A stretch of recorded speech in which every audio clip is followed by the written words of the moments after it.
อันอ้อยตาลหวานลิ้นแล้วสิ้นซากแต่ลมปากหวานหูมิรู้หายถึงเจ็บอื่นหมื่นแสนก็แคลนคลายมิอาจหาย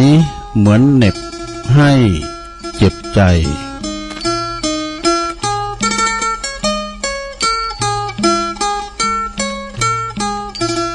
ก็ขอความนอบน้อมแด่พระรัตนตรัยอันมีพระพุทธพระธรรมพระสงฆ์เป็นสรณะที่พึ่งขอกราบแนบไต่ไหวสาถวายความเคารพมายังครูบาอาจารย์พระมหาเถรานุเถระท่านเจ้าคณะพระสังฆาธิการพระภิกษุสามเณรเจ้าจุโตนจุองค์กุวัดวาอารามพร้อมตึงสำนักที่พักทรงตัวเนอะเจริญปอนมายังบรรดาปอออกแม่ออกศรัทธาตันสาธุชนนักศีลนักบุญคุณดีทั้งหลายบ่ว่าจะเป็นปอหลงแม่หลงปอลุงแม่ป่าปีป่าหน้าเอาอาศรัทธาตีนจองห้องวัดอยู่ตั้งบ้านตั้งจองก็แรงคำมาเนาะก็มาหมุนคืนมาฟังรายการสารธรรมยามแรงยามบ่ายยามแรงเนาะซึ่งวันนี้ก็ดำเนินรายการบริหารเวลาโดยตนตัวแห่งอาตมาภาพเก่ากับผมตุลุงนันชัยวัฒนาคเสโนจัดรายการอยู่ที่บุญวัดพระธาตุดอยน้อยตำบลดอยหล่ออำเภอดอยหล่อจังหวัดเชียงใหม่มาปบมาปักกันในยามแรงยามบ่ายคล้อยไปตะวันอ้อมเข่าตอนนี้นะก็พี่น้องศรัทธาอยู่ตั้งบ้านตั้งจองเนาะโดยเฉพาะก็ปออุ้ยแม่อุ้ยปอลุงแม่ป่าปอหลงแม่หลงคอมได้ไปไหนนะก็ฟังกันแก่งอมแก่เงากันไปยามแรงอีเนาะศรัทธาเนาะเขาจะรับแรงกับมันปึ้งเนาะ ก็มาฟังรายการมาศรัทธาตัวลุงก็มานางอู่นางจ้าก็ปอออกศรัทธาฟังกันไปตามอัธยาศัยการฟังนี่ก็ดีไปอย่างหนึ่งเราทำการเยการทำงานไปได้เจ็บพักร้อยนะทำอาหารก็ได้หรือว่าจะไปใส่น้ำโซนใส่น้ำบ่อลำไยเอาวิทยุไปแอวด้วยเอาก้างเอากาเอาหอยว่าหมู่นั้นนี่นะเยการไปก็ได้งานโดยแต่ถ้าหากว่าเราอยู่หน้าคอมหน้ามือถือลินเฟซลินไลน์โอ้บริการน่ะเด้อก็จะสายตาก็จะจดจ่ออยู่หั่นน่ะนะบางทีนี่เปิ้นมาตั้งหลังก็เปิ้นลักเขาละคองกับฮู้นะก็เพราะว่ามีความสนใจเป็นโลกของตัวเองก็คือพอเฟซพอไลน์คุยอยู่หั่นน่ะปัดอยู่หั่นไหนนะศรัทธาเนาะการฟังนี่ก็ได้การได้งานโดยเนาะปังแก่งอมแก่เงาไปเยการทำงานไปโดยวันนี้มาปบมาปะกันก็เป็นวันปุดเนอวันปุดตีมยังแล้วตุวันนี้วันที่8พฤศจิกายนแล้ว2566เข้ามานี่แล้วศรัทธาญาติโยมทั้งหลายวันเวลาก็ลงเลยผ่านไปก็ให้มันเดินไปน่ะเนาะจะเสี่ยงปีให้แล้วเนาะพฤศจิกาแล้วก็ทันว่าเดินสุดท้ายเดินพฤศจิกานี่งานการหนักเนอะศรัทธาตึงไปในตึงไปนอกงานกินงานตานี่แหละนะงานเทศกาลช่วงนี้ก็เป็นหน้ากฐินซองกฐินผ่าป่าก็ปิ้ววอนเหมือนกันเนอะถ้าว่าซองมาเฮาก็ใส่ไปตามแต่ใดเนอะซะนะเนอะเอาของใจบักใจแบนยังนะไปตามนั้นเนาะ10 ก็ใส่ไปโดยเจตนาเฮาตกทางใดก็ใส่ไปเนาะการบุญกฐินนี่มันเป็นบุญใหญ่เป็นบุญแปลกนะเป็นบุญที่ว่า เหมือนเปิ้นเนาะเพราะว่าอย่างไรเพราะว่าเป็นกาลัดตาลเป็นสังขัดตาลก่อนนี้การตาลกับทิ้นนี่มันจะมีกระผ่านั่นน่ะเด้อแล้วอัฐบริการบริวารนั่นก็เป็นบริวารเปิ้นบัดเดี๋ยวนี้บริวารจะมาแหงบริวารนั่นก็คือปัจจัยนะคุณเฮานี่ก่อนนี่เฮาแปลงวัดแปลงว่านี่เปิ้นตกปันโดเปิ้นตกปันหือปันบ่ได้กี่นี่นะบ่ได้กี่เมืองเขาเนี่ยเปิ้นว่าเปิ้นตกปันกันเป็นร้อยเป็นปั้นเนี่ยกะเอามาก่อกำแป้งก่อวิหารดินกี่เมืองนี่มันใหญ่เนี่ยมันหนาด้วยแต่บัดเดี๋ยวนี้ก่อเทคโนโลยีมันเจริญมาเนาะอิฐก็อิฐหม้อนี่กันเนาะแล้วถ้าคือตะสร้างห่างแป้งก็กาบ้านเฮาจองเฮานี่ก็ทำกันตามแต่ได้ก็ดีบัดเดี๋ยวนี้เพราะว่าเฮามีเศรษฐีใจบุญในทุนใจดีอยู่ตั้งต่างบ้านต่างจ้องต่างกรุงเทพกรุงไทยนะ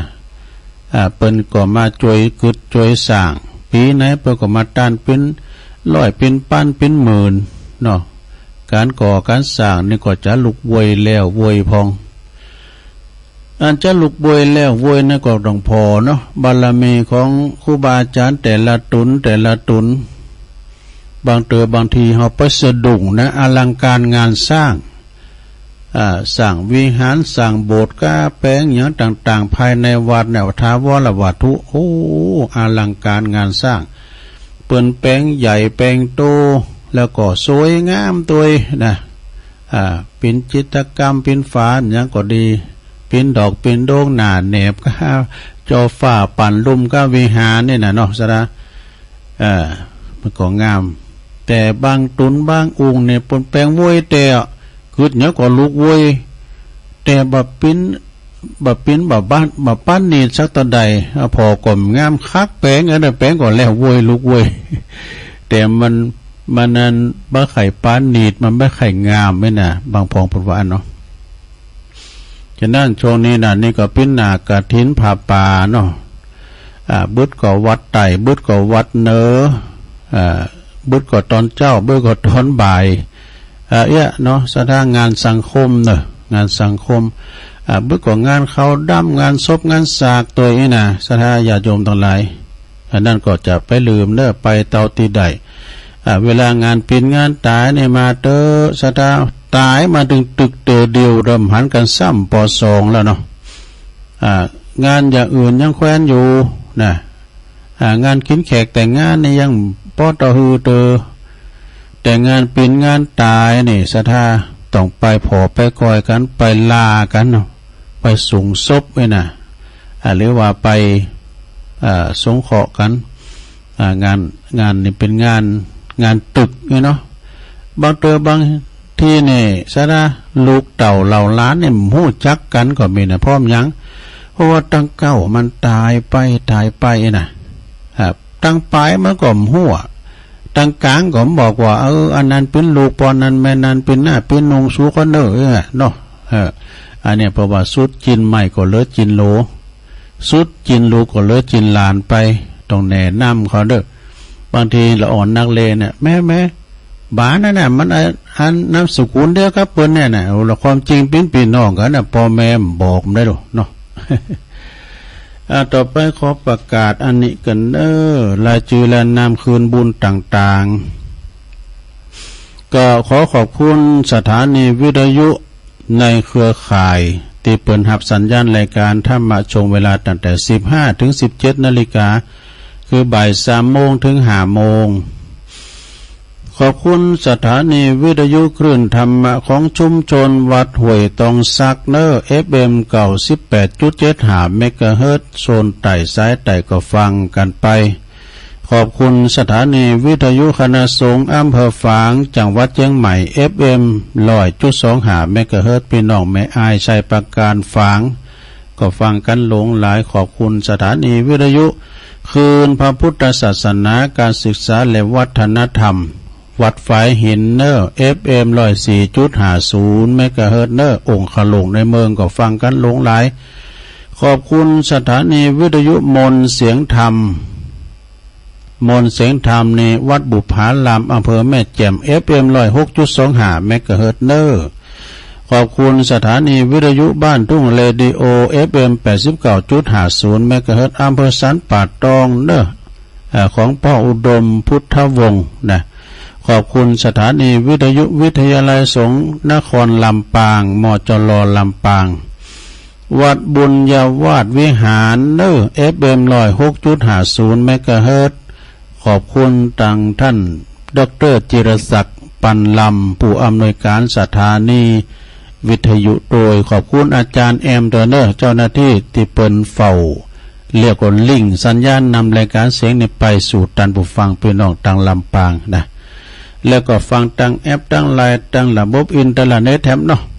พี่น้องสัทธาทับเตยประอยู่อินเตอร์เดียบนฮับได้อยู่นะเสียงตัวลงไปให้เมืองนอกหมดไปไหนก็ไปได้ไปเมืองนอกนะไปไหนก็ไปได้หมดขอเว้นอิสราเอลอันไปเลยเนาะเอาล่ะสัทธาญาติโยมทั้งหลายตอนนี้ไปตัวลุงก็เอาอันนี้มาไว้เกินเด้อสัทธาเด้อ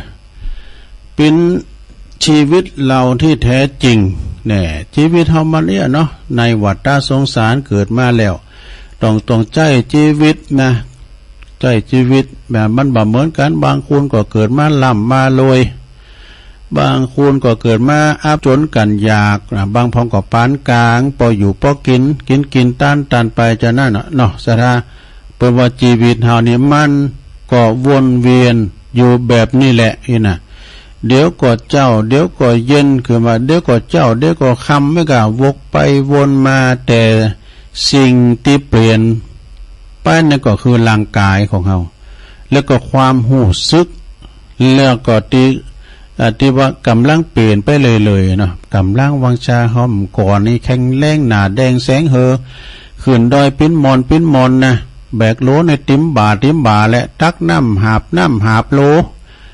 ไปเอาโลมาน่ะเยการอย่างฟ้าผ่าเนาะเปิ้นว่านะ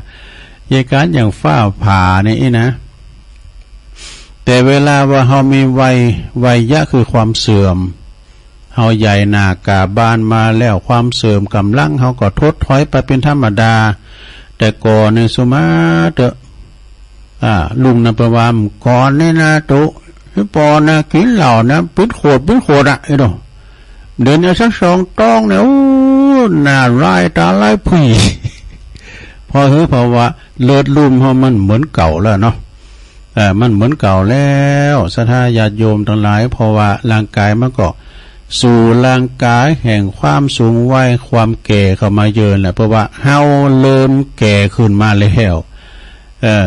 ความแก่นี่มันพากเอาอันหนุ่มเข้าไปหมดพากเอาอย่างพองนะเฮาเริ่มเหี่ยวเนี่ยผิวพรรณวันนะเคยเต่งตึ้งนี่เนาะรูปมันเหมือนลุยๆเดี๋ยวนี้มันหย่อนย่านไปก็ไปตามวัยยะนะคือความเสื่อมมันก็หูตาก็หนกไปนะฟังถนัดถนีตาเคยหันก็ลิบหลีเต็มที่กำใส่เวนก็หันไอ้น่ะ ไปตามสัจธรรมนะศรัทธาญาติโยมทั้งหลายมันก็เป็นไปเนาะธรรมชาติของคุณเฮาเกิดมาจะมาแข็งแรงกันอยู่ตลอดเวลามันก็เป็นไปบาดใดอันเปิดจะไปปลดกับเซนคุณอยู่60 ปีเนี่ยไปก็ปลดกับเซนแล้วเนาะแต่ตู้เจ้านี่ก็เป็นเจ้าคณะตำบุญก็ดีอันนี้ปลดถึง80 ปีก่อนเนอะเจ้าคณะอำเภอใกล้น่ะอายุการทำงานเปิด80 ปีนะแต่เป็นเจ้าอาวาสเนี่ยปลดถึงแก่มรณภาพเนอะเต้าตายนะมีการว่าปลดกับเซนเนี่ยความแก่มันมาเย่ามาเตือนเฮาเนาะพยายามมาจุลาดมันก็เอาจดหมายกล่อมเป็นฉบับมาฝากเฮาจดหมายฉบับแรกก็เอามาเน็บที่2ข้าก็คือพุ่มโหเฮาเนี่ยเริ่มขาวเริ่มงอกซุนซ่านมาละอย่างดอกเหล้านั่นไปจะคือน่ะโหงอกมันดอกเหล้านี่น่ะหูที่มันเคยดังถนัดถนิกดตึงไปหมู่นั้นหย่อนย้ายหมดติดตึงนี่อย่างเดียวนะคืออย่างหูตึงไป เปิ้นถามอย่างหนึ่งก็ไปอย่างหนึ่งนะร้านมาเข้าไปในมดคือเขาก็ชอบพักกาเลยเปิ้นอูดตังแสะไปตังไซมันเกี่ยวกับหูเนี่ยนะแล้วก็เฮานี่เป็นว่านะเฮานี่บ่สวย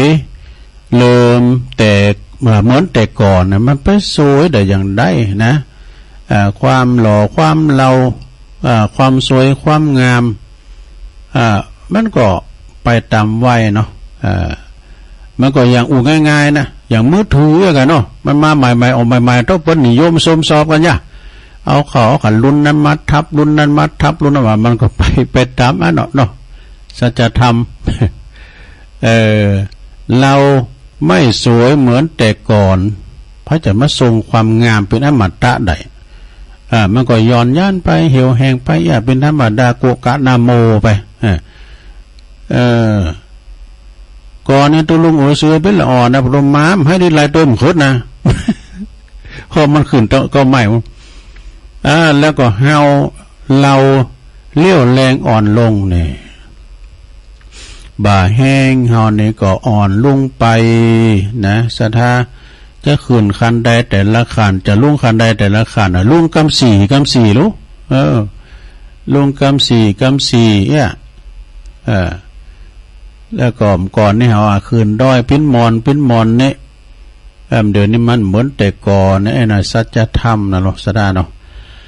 แล้วก็เฮาบ่มีเฮามีโรคภัยไข้เจ็บเพิ่มมาขึ้นแต่กันเนาะกันละว่า60ขึ้นไปนะซะได้60ขึ้นไปนะถึงวัยทองผมใช่วัยทองวัยเฒ่าแล้วก็60ปลายถนนโลกทุกสายจะกรูกันสู่มาดังเฮาไปนะถนนสายเบาหวานถนนสายความดัน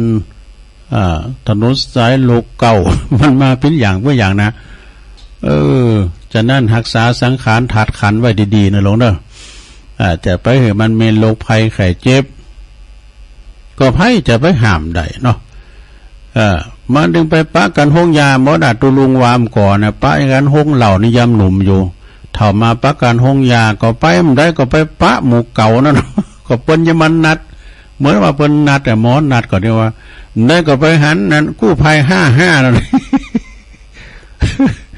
พระปลงเขาเคยปะกันแต่แรกแล้วเปิดอะไรเอามาจับกันเนอะนะคุณเท่าก็โต้อู่กันดังไงเนอะแล้วเอาพยาธิมาโอดกันนี่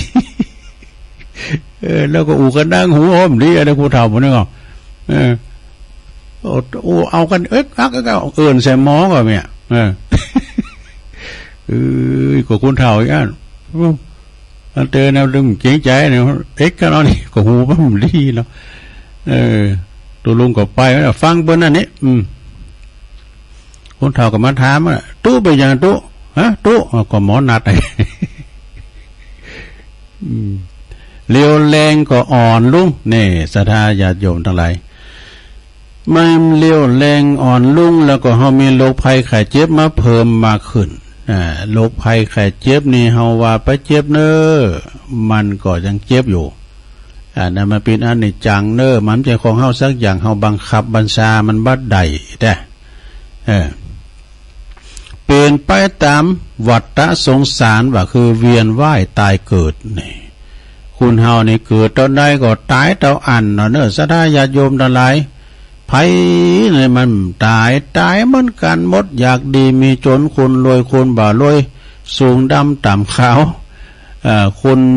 มังมีสีสุขก็ดีคุณตุกคุณไล่เขียนใจตายไปแล้วไปนอนตีเดียวกันหมดเชิงตะกอนคนเนาะเอาหัวเป้งเดียวกันหมดอันนี้แหละเนาะวันไหวตายเกิดในวัฏสงสารปนว่าบาดนานแล้วนะสักวันก็จากกันแน่อะไรวางได้ก็ควรมันก็ควรปล่อยวางปล่อยวางนะลูกนะกันเฮาบุเฮาแบกไว้ก่อนนักนะปล่อยวางมันก็เบานะแล้วก็อะไรทิ้งได้ก็ควรเอามันไปทิ้งขวางเอาไปขวางให้ลงแล้วก็อย่าหอบอย่าหามอย่าแบกพอมันนัก เฮาหอบเฮาแบกเฮาหามนั่นมันเป็นงานหนักนะศรัทธาญาติโยมทั้งหลายคุณเฮานี่เยกันก็มกบ่หายบ่ดีแต่เฮานักเอาบ่สู่ยันลุงยันคำนี่ก็โอ้อย่างอาจารย์ประครูอภิวัตรว่าน่ะร่างกายมันปัดโทงขึ้นมาแต่มันเป็นเซฟที่คัดการมันวูบไหลเหือเราต้องรักษาถาดขันเนาะเป็นว่าระลึกหือปิ้นหากวันใดมาถึงเฮาจะทำอย่างใดนะเป็นว่าระลึกให้เป็นหากวันใดหากวันนั้นมันมาถึงเฮาเนี่ยเฮาจะทำอย่างใดนะครับโอ้ศรัทธาขอพระจะไปเจ็บไปปีนเนอะนะยิงว่าเฮามีลูกมีหลานมีไผอยู่พอค่อยดูแลอยู่คนเดียวดูนี่นะรักษาถาดขันดีๆเนอะเวลามันลุ่มไปเฮาเกิดเป็นอัมพฤกษ์อัมพาตนี่ลำบากแท้ๆนะศรัทธาแล้วจะมีไผมาช่วยเฮากันมีข้าวของสมบัติปองก็ยังแควนกันเนาะกันค้อนมีเฮ็ดก็ระวังนะเฮ้ยจะยั้งแบกทุกสิ่งทุกอย่างไหวไหมเนี่ยประมาณนะหากวันนั้นมาถึงเฮาจะทำอย่างได้ยังจะแบกจะหามจะยังจะแบกทุกสิ่งทุกอย่างไหวไหมหรือปล่อยว่างตามวัฏฏะของมันถ้าแบกไหวจิตคงวนเวียนอยู่ตรงตีเดิมบ่ไปไหนวะหากปล่อยว่างก็อาจจะไปตีใหม่ดีกว่าตีเดิมฮะเพิ่มมีทิ้งท้ายหน่อยนะว่ามาพบกันเพื่อมาพบกันก็เปิดลาเนี่ยลาแล้วก็เพื่อจากไปไหนจากไปก็เพื่อจำไม่หยุดติดแต่เฮาเป็นนั่นเพียงความทรงจำเนี่ยความทรงจำดีๆของกันและกันไปเนี่ยอันนี้นะศรัทธาคือฮักกันไว้เพราะว่าฮักกันแป้งกันอยู่กันมันกุ้มเท่าเต้าตายลงเนาะ แถมหน่อยเขาก็ดึงจากกันไปละจากเฮิรนที่เคยอยู่จากหูที่เคยนอนจากหมอนที่เคยนุนจากบุญที่เคยได้กระทำเนี่ยจากกรรมที่เคยก่อ จากน้ำบ่อที่เคยตักต้องปัดพากจากที่อยู่ที่อาศัยไปไม่กลับหลับไม่ตื่นฟื้นไม่มีหนีไม่พ้น มันถึงเป็นเหมือนการถูกโค่นเนาะศรัทธาเนาะยะนะเวียนว่ายแต่เกิดกับศรัทธาญาติโยมทั้งหลายอย่างตุลุงได้รับเบอร์รอแม่เปิ้นโทรมาบอกว่าคุณขับรถนี่นะแม่ยินเปิ้นบอกเลยนะแม่ยินเป็นตาอุ่นนะไอ้มาโก้ไอ้มาได้สมมติไอ้มาเนี่ยเปิ้นก็ขับรถมาส่งตุลุงถึงวัดไปนะเปิ้นเป็นคุณขับรถของตุปีคอนวัดหล่องเคอกวาวเนี่ยวัดมงคลวลารามนะเสียแก่ชีวิตไปแล้วเนาะอูจะดีแหละนะ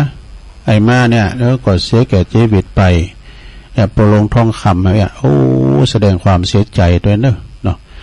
จัตติจัลลาพยาธิมรณะเนาะการเกิดแก่เจ็บตายนี่มันเป็นธรรมดา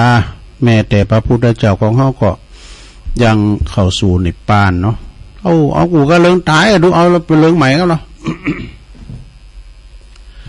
อันนี้เลิงนิทานสะดุกให้หน่อยเนาะสนาเนาะ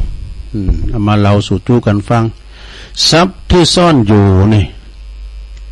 ทรัพย์ที่ซ่อนอยู่ เปลี่ยนจะได้ก็ลองฟังพอก็เคยฟังแล้วฟังซ้ำแถมเพิ่มเติมปัญญาเนาะมีมานานแล้วนะมีปัจจัยหนุ่มคนหนึ่งร่างกายกำยำลำสันนะคือว่าสมส่วนนะเป็นคนฮึกเหินบึกบึนมีพละกำลังนะซึ่งก็สอบบอกกับตัวเองว่าทำไมเฮาบ่มีความสุขเลยว่ะมักจะบ่นกับตัวเองอย่างนี้เป็นประจำแสนที่จะจนแล้วนะว่าตุกจนอย่างเอี่ยมเลยเที่ยวระบายความตุกกับคุณที่หูจักทุกวันมาแต่นั่ง ได้แต่นั่งฝันหวานว่าเมื่อใดเขาจะร่ำรวยถูกหวยนี่น่ะเมื่อใดจะร่ำรวยสักทีฮะจะได้มีความสุขจะได้มีความสุขตลอดชีวิตอีหรอนะพอใจคนนี้ก็บ่นเพ้อไปงั้นน่ะ ไปกับพูดนั้นก็ตุกมันได้เขาจะโลยมันได้เขาจะโลยมีคูณหันคูณเราเพิ่นมาตุลุงก็โหยนี่ก็ยังได้เอาในตุเยอะมันไปถูกเนี่ยกับคูณเดี๋ยวมันกินต้านมัน ก็โจกเปิ้นบุญเปิ้นเนาะว่าผมนี่เขาวัดจะล็อกก็ล็อกยิ้มด้วนได้มั้ย ไปถูกที่คูณดิ้มเขาวัดเขาว่ามันกินต้านมันนี่ ก็กำลังถูกมาบ่ก็จะไปต้านกะ แล้วก็เขาก็กับตัวเองพร้อมกับถอนหายใจนะวันหนึ่งมีช่างปั่นนะมีช่างปั่นผู้ชราช่างปั่นดินปั่นหมอยนี่นะผู้ชราผู้เฒ่าแล้วนะคนหนึ่งเดินผ่านหน้าบ้านของชายหนุ่มเลยนะแล้วก็ได้ยินคำดังกล่าวนั่นนะว่ามันทำไมตุกล้ำเลยไม่ได้ล้ำเลยชายหนุ่มนั้นเห็นแล้วนะเปิ้นว่าจึงเข้าไปถามว่าทำไมเจ้าถึงอยากจะร่ำรวยมีสมบัติทั้งที่เจ้าก็มีอยู่แล้วนี่ท่านก็มีอยู่แล้วรู้สมบัติของท่านมหาศาลนะไอ้น่ะใจพอใจนะก็บอกว่าฮะฉันมีทรัพย์สมบัติที่ไหนฮะปิ้นลินไปได้เดี๋ยวเถงเปิ้นน่ะเถงช่างภาพช่างปั่นหมอนะเปิ้นคุณเฒ่าเปิ้นเดินผ่านมาเปิ้นคติธรรมหรอกใจหนุ่มนั้นด้วยความสนเท่ว่าเฮารวยที่ไหนเนี่ยเฮามีสมบัติที่ไหนเนี่ยคุณเฒ่านี่ไปเลยน่ะแล้วทรัพย์สมบัติของฉันน่ะที่ท่านวาน่ะมันอยู่ที่ไหนฉันอย่ามองมาหันเลยลุงเอาไหนมาลุงไปเลยอ่ะเนี่ยสมบัติของเฮามีไหนน่ะใจคนนั้นถามเนาะทรัพย์สมบัติก่อนใหญ่ก่อนแรกของเจ้านั่นก็คือดวงตาของเจ้ายังไงล่ะนี่ดวงตาของเจ้าที่หันโลกอันสวยงามนะเจ้ายินดีที่จะขายดวงตากูนี่ก็เจ้าซื้อแก่นล้านนี่เนาะสมมุติน่ะเจ้าซื้อนะเจ้าจะขายไหมนะเจ้าจะยินดีขายดวงตากูนี่ก็จะขายข้างเดียวก็ได้หรือว่าเจ้าต้องการขายตอนใดชายชราถามพอใจหนุ่มคนนั้นก็ว่าปุตโตยับมาอีเนาะพิ้นลินไปได้นะบอกดวงตาแพ้ก็หักกันนะเพราะว่าท่านจะใจเงินใจของไม่กามอย่างตอนใดเอามาแลกเปลี่ยนดวงตาของฉันเนี่ยบ้าหรอกไอ้ดอกได้แล้วเอกะนะใจหนุ่มแล้วก็โดยความประหลาดใจหญิงดีแล้วถ่าอย่างอันขอซื้อมือของท่านมาเนี่ยเท็ดมือของท่านทั้งสองข้างของเจ้าเนี่ยมาสองมือเจ้าจะขายเจ้าจะสามารถแลกเอาทองคำแลกเอาทองคำก็ได้นะนะแต่ได้บันหน่อยเลยทีเดียวนะค่ะเอาทองคำแลก ใจชราจังปั่นลูกต่อนะคือว่าต่อมือกูนั่นแต่ขายเท่าใดเนี่ยเด็ดมาขายปะเนี่ยขายจะซื้อนะลุงจะซื้อนะไม่วะฉันบ่ขายอาจเอามือของฉันเนี่ยเป็นแลกกับทองคำได้ลอกนะใจหนุ่มเก่าเนาะบัดนี้เจ้าควรเข้าใจแล้วสิอันนี้เพิ่นจะเทศแล้วเนอะเพิ่นจะหือคติธรรมแล้วเนอะเจ้าคงเข้าใจแล้วสินะเจ้าก็ร่ำรวยมากไม่ใช่หรือเดี๋ยวช่างปั่นผู้ชรากล่าวต่อแล้วทำไมเจ้ายังเที่ยวไประบายทุกข์กับคนอื่นอีกล่ะเจ้าจงเจอฉันเถอะเจอลุงเจอหลานเอ้ยเนาะทรัพย์อันใหญ่หลงยิงก็คือพลานามัย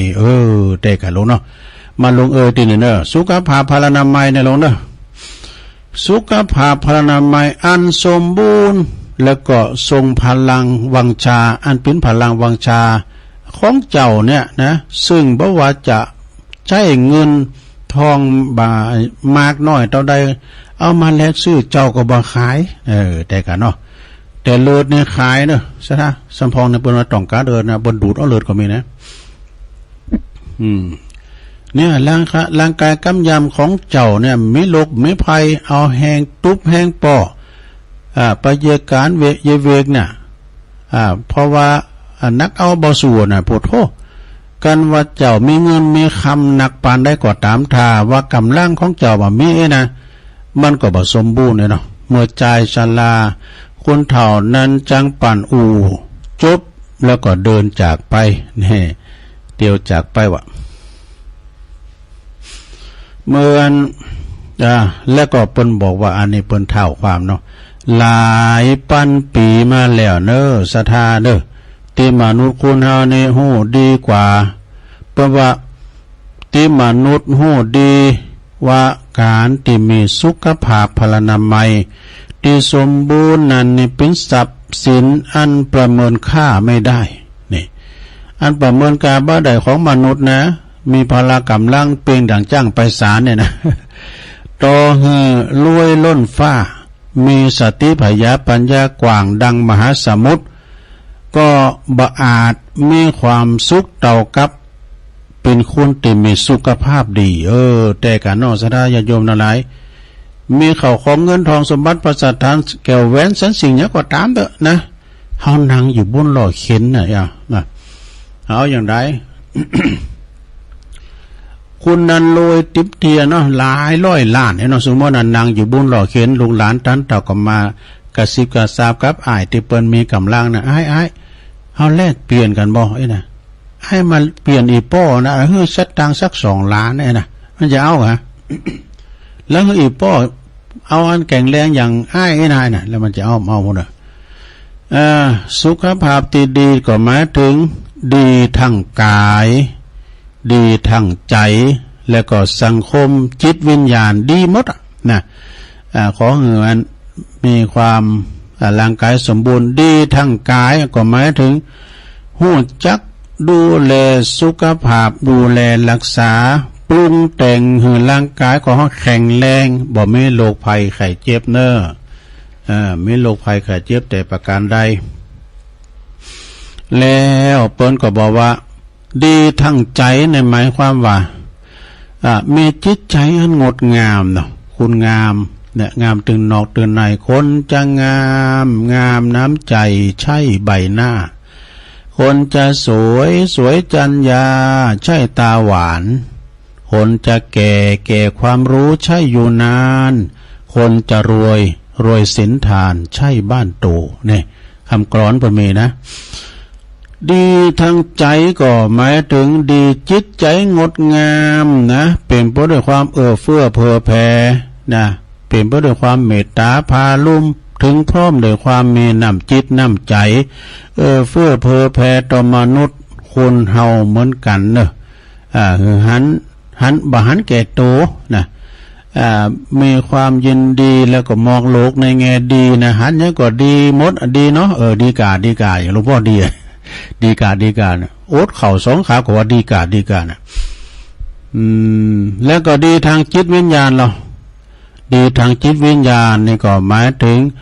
ได้สดับรู้เท่าทันความดีและก็ความชั่วสุขสงบสว่างนี่โจกจตาโอกาสและสติปัญญาที่ดีอยู่ที่ร่างกายที่แข็งแรงเด้อจบสดาอันนี้นะเปิ้นว่าจื้อนิทานเอาลืมแบบบอกว่าทรัพย์ที่ซ่อนอยู่เนี่ยเดี๋ยวนี้ทรัพย์ที่ซ่อนอยู่ที่แม่หลวงเขามีอย่างพองหลวงก็ไปมีอย่างตุก็มีชัดตั้งอยู่ธนาคารเนี่ย8,000มันจะอริยทรัพย์เนาะทรัพย์ภายนอกทรัพย์เนี่ยก็อันขอให้ร่างกายของเฮาสมบูรณ์ซะแล้วเนาะถ้าร่างกายเฮาสมบูรณ์แข็งแรงนี่นะบ่มีโรคภัยไข้เจ็บมาเบียดเบนเนี่ยโอ้เหลือเปิ้นถูกหวยกันเน้อลงเน้อฉะนั้นรักษาธาตุขันธ์เฮาไว้ดีๆนะจะไปให้มันได้เจ็บได้ใหม่ มันไข่อยากอย่างก็คือมันกินเพราะว่าจิตกับกายเนี่ยมันเป็นปีกำเนิดมันมาด้วยกัน ถ้าว่าจิตมันบดีมันไข่หนีแล้วก็ร่างกายก็หยุมได้นะร่างกายก็หยุมได้สัทธาญาติโยมเอ้ยนะต่อไปตุลลุงก็ขอประกาศข่าวสารงานบุญสักน้อยเนาะสัทธาเนาะเดี๋ยวอาจารย์ประครูเพิ่นส่งมาขอประกาศครับเกี่ยวกับงานส่วนร่วมนี่นะงานต่างทำโลงอันนี้ก็ไม่ได้อ่านเด้อเพิ่นว่าอ่านให้มันรอบหน่อยตุลุงให้นะท่านประครูสุเมธประครูอภิวัฒนวิกรมเตียนกฎกติกาของการไปหับกฐินนี่กะธรรมะเต้นนี่ช่วงที่2ก็ประกาศเนาะมีกติกานะที่เขาจะมาหับกฐินรอ300วัดเกิดนะลงเด้อนะที่วัดมอญฤาษีวันที่26น่ะก่อนเดือนยี่ปิงวันนี่นะเนาะเดี๋ยวเอานี้ก่อนงานต่างธรรมโลงมหาวิสันดรชาดก13กันที่วัดพระธาตุม่อนจอมพอในเมตตาบารมีธรรมหลวงพ่อพระครูปฏิภาณธรรมทินหลวงปู่ครูบาดอยเนอะก็กำหนดนั่นก็วันศุกร์ที่17พฤศจิกายนเดือนเนี่ยนะพศ2566ก็จะเริ่มตั้งแต่เวลา 19.30 นก็คือคำของวันที่17นะจนถึงบน11 โมงคืนบนนะ23 นาฬิกาบนนะก็จะไม่ทำบริวารมีหลายอย่างทำบริวารก็มีทำคาถาปั้นมันมีผู้หนึ่งผู้สองด้วยนะแล้วก็มาลายเก้ามาลายปลายแล้วก็ทำอานิสงส์เวสันดรกันแล้วก็ลูกมั่มเจ้าวันที่18นะ18นี่ก็เริ่มมาเด้อ18เริ่มแต่เต็มเจ้าไปเลยตี5 โมงกึ่งก็ทำผูกแหลกตัสปอนกันเก้าก็จะขึ้นสู่แล้วเนี่ยคือสู่บนธรรมาสแล้วเนี่ยตัสปอนก่อนไก่ประมาณนะตัสปอนก่อนไก่แล้วพระอาจารย์นี่แหละว่าตัสปอนกันของง่ายว่ะมันจะยาวผมได้ไปพิจารณากันเก้านี่ก็ไปเจ้าหน่อยนึไปเจ้าหน่อยเพราะว่าบัวเจริญตั้งแต่5 โมงกึ่งแล้วนะตี5จนถึงวันนั้นนี่ก็ตีดไปตลอดแล้วต่อเนื่องแล้วก็พักเป็นหยกบางการเหมือนกับนักมวยเดี๋ยวก็ต่อเนื่องตัสปอนแล้วก็ตามต่อไปก็เตดไปเลยๆกันเนาะนะแล้วก็พระสงฆ์ที่ประจำมาเตดในงานต่างธรรมหลวงปีนี้เป็นกรณีพิเศษวะนะคือเป็นพระนักจัดรายการคืนสีขาวนะหลายตีแลตั้งหลายจังหวัดเด้อเวงป่าเป่าลำปางหลับปูนเจียงใหม่เนาะทั่วฟ้าเมืองไทยรูปแรกนะก่อนในเมตตาบารมีธรรมหลวงปู่หลวงพ่อเนอะท่านพระครูในวิศีลสังวรเจ้าคณะอำเภอเวียงป่าเป้าเนอะเป็นเก้าเป็นกันเพิ่นจะได้เตธรรมผูกแหลกนะเพิ่นจะมาแสดงธรรมเราเตเด็กกับมั่วเนาะนี่รายนามนะรายนามประสงค์2พระมหานพดลสุวรรณเมธีเจ้าคณะอำเภอวังเหนือเนอะวัดบรรพตสถิตเนอะเพิ่นก็จะมาแล้วก็3พระครูอภิวัฒนวิกรมผู้อำนวยการสถานีคลื่นสีขาวเพื่อชาวประชาวัดปากตั้งเจริญ4พระครูสุเมธธรรมเสวีเจ้าวัดปากตั้งสามัคคีม่อนฤาษีอำเภอดอยหล่อเนาะ5พระครูสัทธิสารคุณเจ้าคณะตำบลนำดิบเจ้าวัดหนองผาขาวเนอะ6ท่านพระครูกัลยาณปราโมทย์นะวัดม่อนห้วยแก้วอำเภอดอยหล่อ7ท่านพระครูวรธรรมมานาถวัดหนองเหียงตำบลสันติสุขอำเภอดอยหล่อ8พระอาจารย์วรรณชัยชยานานโทวัดพุทธศรีคีรีขุนแปะบนเนอเก่าพระสนันนะคะเสโนหรือวัดตุลุงยองไปเขียนไว้นะ10พระครูสังวรศิลาภิรักษ์อันนี้เป็นเจ้าอาวาสเนอวัดทรายมูลตำบลแมกกาอำเภอสันปัดตองเพื่อจะไปเตดเมื่อคำวันที่17นั่นน่ะเนอะเมื่อแรงคำวันที่17นั่นแหละนะ11พระครูชลทานพิทักษ์เจ้าวัดวัดอันแม่ห้องไคร้อำเภอดอยสะเก็ดเนอะ12ท่านพระมหาสมชาติชาตะปัญโยนะวัดบรรพตสถิตเนอะ13ท่านพระอาจารย์สาธิตธีระปัญโยสถาบัน ธรรมาภิวัตรศพเตินเนอะลำปาง14พระอธิการเสวตนะปัญญาวชิโลวัดดอนชัยอำเภอแจ้ห่ม15พระดานุพลมุนิวังโสวัดห้วยแหนอำเภอแจ้ห่มลำปางเนาะ16สมณเณรธีรพลทาอาสาวัดแม่กุยอำเภอเมืองลำปางแล้วก็17อันนี้กุตุนกวงเนอะพระนักจัดรายการนักเทศจากเวียงป่าเป้าครูบาสามานครูบาคัมภีร์ครูบาสีหมื่นเนี่ยมาหมดนะท่านพระมหาเสาแก้วนะท่านพระครูปลัดนัทพงศ์มากันหมดนะหน่อยนานชมรมหน่อยนานทั้งเป็นป่าเป่าก็มาหมดเนอะเอามารัตนาธรรมนะเอามารัตนาธรรมกันมาสู้เอามาสู้กันนี่นะมันมีหลายภาคด้วยบทตัวเป็นสีสันโมนแหละลงไปฟังกันเนอะถ้าผมได้ไปกับเพื่อนยังเปิดหนึ่งถ่ายทอดออกอากาศเนอะสดาวันที่17-18ที่วัดพระธาตุม่อนจอมพอเดือนพฤศจิกายนนี่กะที่จะมาถึงนี่นะก็จะเริ่มกันละก็ไปกินไปทานพระเจ้าหับพิจภาพกันเตก็เจอได้เนื้อกันละ3,000 บาทหรือว่าตามแต่เจตนานะจะไปเปิดห้องตาลก็ได้นะพระผมเคยไปหันวัดบรรพวัดอันจอมพอนะโธ่พอมีพระธรรมบนเลยวัดปนสปายะลมเย็นนะตุเจ้าเพิ่นก็มีหลายตุนนะอันนี้ก็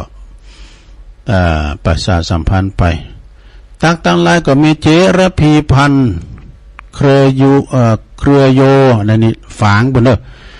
ตักมาตั้งหลายพี่ไอ้บรรจงกันทวงนำดิบเนอเนอะพุทธิธรรมคนเดิมดูรองเจ้าคณะอำเภอลีวัดแม่ตูนไหวสาบารมีธรรมหลวงพ่อนะครับเนอะเพิ่นก็ส่งคติธรรมมาเลยนะก็เดินเอาเป็นมาวาอยู่นะแม่ครูเกษินีกลุ่มขึ้นสีขาวนะ142แล้วก็ยงยุทธมณีวันดูบ่อแห้วลำปางฟังอยู่ครับแม่ครูแม่ศิรินทิพย์บุญเลิศฟังทางกรุงเทพชัดเจนดีแม่การดาศรีเนตรฟังอยู่หางดงชัดเจนดีแม่น้องเตือนได้ฟังอยู่แม่เดือนเพ็ญทิมวางน้องหานนำบ่อโลงก็ฟังอยู่โยมยุพินหอมมาลาปีน้อยก็ฟังจากแม่โยกเนอะฟัง104ชัดเจนดีแม่ครูเพลินพิษทิพลึกจากบ้านเป็นอำเภอเมืองจังหวัดลำพูนฟังตั้งมือถือเข้าทาชมรมสกาย59ดงอันนี้เป็นอันตักตั้งลายเนาะประกาศข่าวสร้างงานบุญทำสักหน่อยนะซะได้เนอะอันนี้ก็ตังบ้านสวนโดยหล่อฝากประกาศแม่เนาะก็ปอจันลันปวนอ้ายปอจันลันปวนอ้ายอายุบน73 ปีเป็นเด็กเสียแก่ชีวิตไปนะปอจันลันปวนอ้ายเนี่ยเป็นบิดาของคือเป็นโยมปอของท่านพระครูธีรพงศ์วรพงศ์ธีรเดี๋ยวนะสุมาเด้อพระครูวรธรรมธีรพงศ์หรือว่าตุปิแก่นนะตุปิแก่นนี่เป็นเจ้าอาวาสวัดท่าจำปีลูกศิษย์ของหลวงปู่ครูบาเจ้าดวงดีสุภัทโทเนอะวัดท่าจำปีนี่ก็อยู่สันปัดตองนะพอเปิ้นได้เสียแก่ชีวิตไปเนอะหลายวันเปิ้นตั้งศพบำเพ็ญกุศลไว้ที่บ้าน3 คืนเดี๋ยวนี้เปิ้นก็เอามาไว้วัดตาจำปีเปิ้นจะเคลื่อนศพสู่สุสานบ้านตาจำปีวันที่11คือวันเสาร์นี่เนอะพระอยู่ละแวกไก่เคียงเนอะตีหูจักมาคุณกับคุณพ่อจันลันเจริญใช่ไหมเนอะคุณพ่อเจริญปวนอ้ายอายุ73 ปีแล้วก็เป็นที่เคารพนับถือของพระครูวรธรรมธีรพงศ์ตุปิแก่นนะก็ปากันไปหลวงพ่อไปประชุมวันนี้ก็จะโหลดไปหอมโคเลยเนาะโหลดหอมโคเอาผ้าเอาไตรปัจจัยไปหอม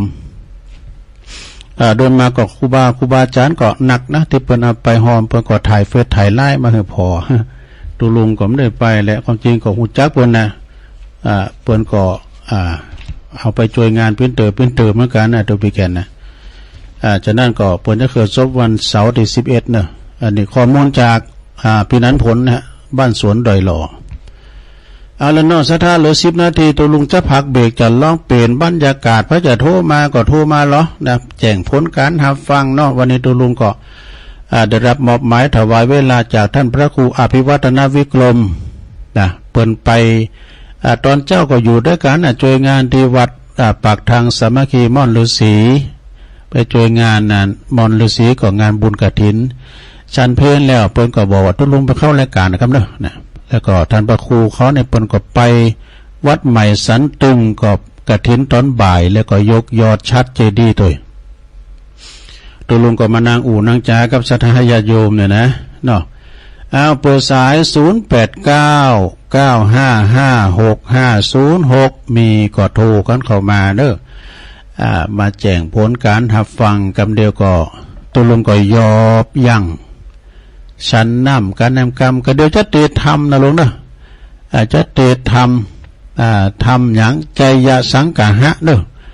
เป็นธรรมมงคลหมายความว่าสืบชะตาห่อเฮินเดินดาวเนาะสังกะหะป้าปึกอยู่ดีมีสุขกันนะลุงเนาะเจริญปอนเจ้าแม่หยังจ้ะจำมาได้หรือเปล่า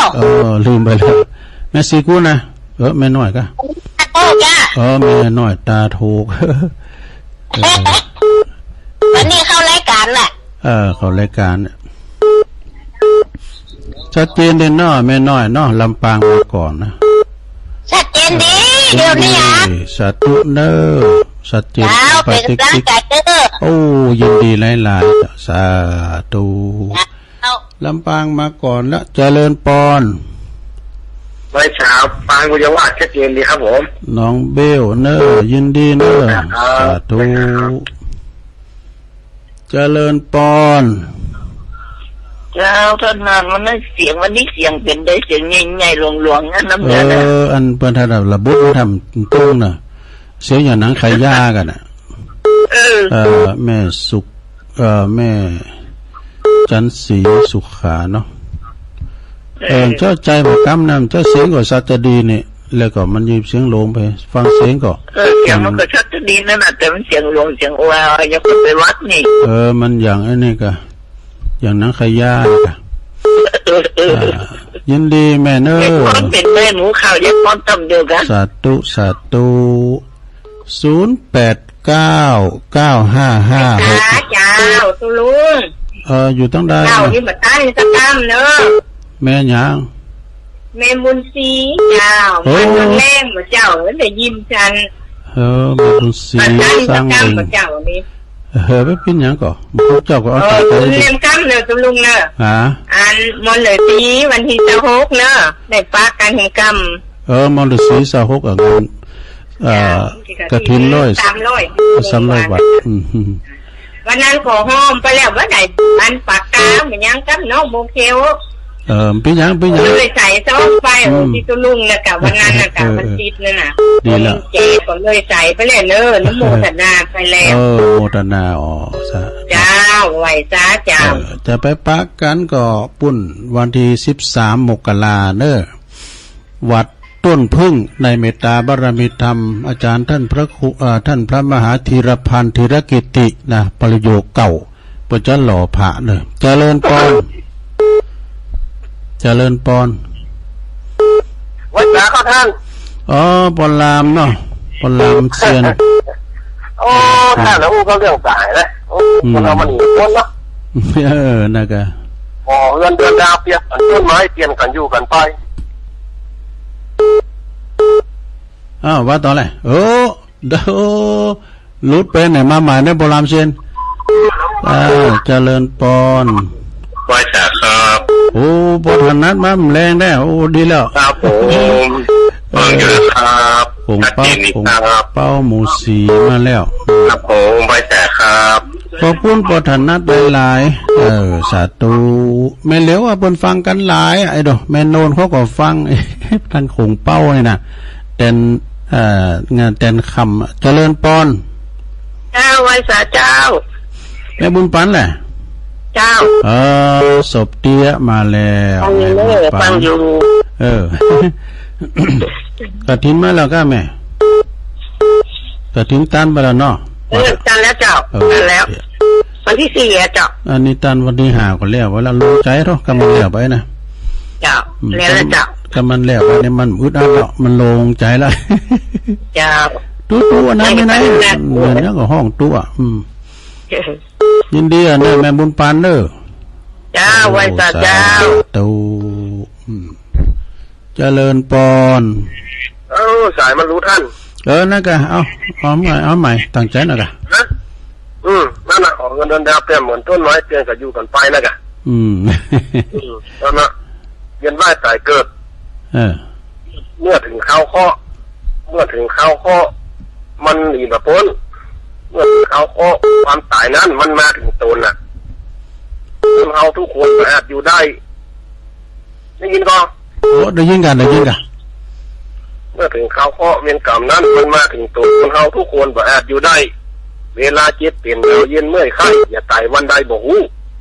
สังขารธรรมจักนำทรงยุ่งนิ่มเตี้ยงมันเกลื่อนคอนพันโลกเขานี้มีแต่เราเปรียบเหมือนละครบืดดอนบืดโค้งแน่หลอกนายบืดลายบืดโก้งหมุนเวียนเปลี่ยนไปตามพวกบอกคือวงวานท่านที่เข้ารบเป็นที่มันแน่นอนถ้าองค์ท่านท้ายได้นำสั่งสอนนั่นคือกองพรที่นอนแรงล่าทุกคนเกิดมาอยู่ในโลกล่ายึดเอาศาลาป่าจ้ามาเปลี่ยนเรือนหอบ่ได้รอจ้ามีไว้อยู่ค่าทุกคนตึงหนีมาพ้นยากดีมีจนเจ้าคนนายคนต้องมาที่นี่เจ้าคนนายคนต้องมาที่นี่ไปดูผมไปที่หันนะมันมีมาพ้นแล้วมันมีมาพ้นเลยตอดขาไปไหนอ่ะปุจานอุปรามองค์ข้ารอดแต่ยังมาพ้นด้วยนะแม่นข้านี่รอดตัวเขามันแบบรอดอะไรหรอยินดีปุรามนางๆด้วยครับผมไม่จ่าครับท่านผมจะได้เจอกันแล้วแน่นอนจ้ะสาธุปุรามเส้นนี่เป็นอยู่น้องโบนะก็ขาน้องโบเนี่ยนะตัดเจริญปอนเอาทั้งซ้ายอ่ะแม่ยังแม่แก้สิงแก้มากาดโป่งเด้อกาดโป่งเนาะเจ้าอันนี้เป็นอันแห้งแหลกเด้ออันน่ะดีกะทางถึงวันแล้วพ่อบ้านแม่มาตันเปิดเดี๋ยวแต่บอกตัวลุงอีแม่ได้ยินตัวลุงว่าเจ็บหัวเข่าบอกตำ5 ยาเราไปยังไงแม่น่ะตำ5 ยาเรียกอีแม่เอามาเนี่ยเต็มเดือนวันนี้หน่อยแม่จะบอกตัวลุงกันเด้อแม่ไม่วันใหม่แม่เนี่ย3 ข้างเนาะไปแต่เสียมาโกบมาโลนกับไก่อีแม่ก็สุมาได้แม่มาโกบกับหัวเข่ามาเดี๋ยวนี้มันตบปวดปะคัดดีเต้รู้แนวได้เอาตำ5เลยมันได้เอาสักกำเถอะนะดูลุงก่อนเจ้าพวกเขานะมันใบมันหมุนเนี่ยต้องไปหึงพน้อยไปหมุนมาแจกเป็นตัวหลวงพ่อร้อยเอาหึงเขาเอามาหึงพ่อไงล่ะประเดี๋ยวนี้พ่อว่าเก่าแม่มีอีแม่ก็ได้ยินเสียงตัวลุงว่ามันน้อยแม่ว่าโอ้ขอแยกกำเตอสูงแต่ตอนนี้แม่ยุบเป็นมาเป็นว่องมาได้เนาะตำ5 ปูนปูคาเนื้อบุญพี่นานเปิ้นบอกเลยนะโอ้ลองเด้อไผเหมือนไผเก็บพวกเขาก็ลองวันเด้ออีแม่เกี่ยวเป็นหายหันผลเลยเนี่ยจะลองขอโทษแล้วแม่ยกเป็นบาดเป็นว่างได้เนี่ยมันจะมาแต่ก่อนเวลาเอาหน่อยถูกไหมดีแล้วเนี่ยใหม่อีแม่เนี่ยวัน3 ข้างเดี๋ยวนี้เนี่ยวันละ2 ข้างเดี๋ยวโทษเป็นวิทยาทานวันละลุงเนี่ยถึงวันไหนแม่มาคัดสักวันละเต็มเดือนวันนี้เลยอีแม่ว่าขอโทษลุงกับตื้อดีแล้วจะได้เห็นแบบพองเด้อยินดีไม่เกี่ยวหลายๆนะแม่จ้าตูแม่เป็นกำลังใจเด้อขอบคุณเจ้าละบอกทำ5 ยาตัวเน้อขอบคุณเด้อวิทยาทานจากปปุณะอันปูคาเหนือปุณะปคนนะพี่นานเพิ่นบอกมานะดูลุงพักแป๊บเดียวเด้อกระเดิมมาฟังธรรมต่อเนาะนะฟังธรรมใจอย่าสังขารสืบจัตตาบาทเด้อใจอย่าสังขารเจริญปอน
เอาแล้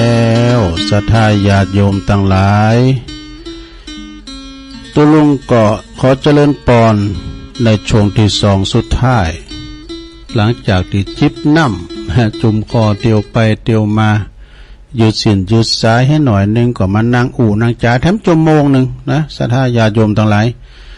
ขณะนี้ท่านทั้งหลายกำลังฟังรายการสารธรรมยามแลงยามบ่ายนะซึ่งตามปกติวันพุธนี่ก็จะเป็นรายการสนทนาธรรมในเมตตาธรรมอาจารย์พระครูอภิวัฒนวิกรมนะผู้ดำเนินรายการผู้ร่วมรายการพระครูสมเด็จธรรมเสวีแต่เนื่องจากว่าท่านทั้งสองวันนี้ก็ติดศาสนกิจเนอะมอบหมายถวายเวลาให้ตุลุงแตนไปก่อนอย่างว่าเนี่ยนะวัดมอนฤษีเจ้าตุลุงก็ไปนะไปลมจวยเปิ้นไปลมตาลก็เปิ้นชันเพลแล้วก็ปิกมาจัดรายการท่านมาหาเขาท่านอาจารย์วันใหม่เขาท่านพระครูอภิวัตเขาเปิ้นก็ไปปุ่นวัดใหม่สันตึงตอนบ่ายเปิ้นก็ตอดกฐินแถมยกยอดชัดยกยอดชัดเจดีย์ตัวอีกนะทั้งภาคเจ้าภาคบ่ายวันพุธนี่ก็เป็นปกตินะเป็นรายการตุลุงโดยตรงพุธวันพฤหัสเนาะพุธก็ถ้าตื่นเจ้าก็ฟังเพลงไปฟังเพลงแบบเก่าโบราณไปเนาะพุธ ตุลุงก็เสาะค้นคว้านะพิจารณาค้นคว้าก็ทำมีรายการอันนี้ก็คงจะเป็นอัลไซเมอร์เหมือนกันนะตุลุงนะมันได้ค้นคว้าเนาะก็คือบริหารสมอง บริหารความจำของการห้อมเขียนอ่านกึดอย่างนี้มันจะดูด่านไปเนาะสมองเขานี่นะกึดหันกึดนี่ปองพวกนี้เอาอย่างมามาจ้าบัดมันดูมีมาเนาะบางทีในการจัดรายการวิทยุนะหลวงบางทีมันก็ไหลดีเฮ้ยมอไปติ๊กนี่นะอันหนึ่งก็จับอันหนึ่งไงเนี่ยมันไหลดีนะแต่บางทีก็เตียนซิ่วพอการนาฬิกาได้มันจะถึงเวลามันนี่ดูสถานเนาะมันแล้วแต่อารมณ์เหมือนกันนะหรือว่ามันแล้วแต่บรรยากาศของเขาเนาะสถาก็อดใจฟังกันไปแต่เหมือนเจ้าของรายการเปิ่นเน้อสถาแต่ว่าเปิดเบิ่งปีนอกสถาหายงอมแก่งอมแก่เงากันไปเนาะวันพุธนี้ก็วันที่เก่าก็ที่โคงแก้วอารามทั้ง3วัดปากตั้งเจริญเน้อเปิ่นจะตอดกฐินกันเน้อช่วงบ่ายนะช่วงบ่ายในเมตตาธรรมอาจารย์พระครูอภิวัฒนวิกรมนะก็มากินมาตานด้วยกันเน้อสถาเน้อเจ้าของเปิ้นเนี่ยหำไข่ประกาศเก่งอกเก่งใจพี่น้องศรัทธาเปิ้นว่าเป็นรุ่น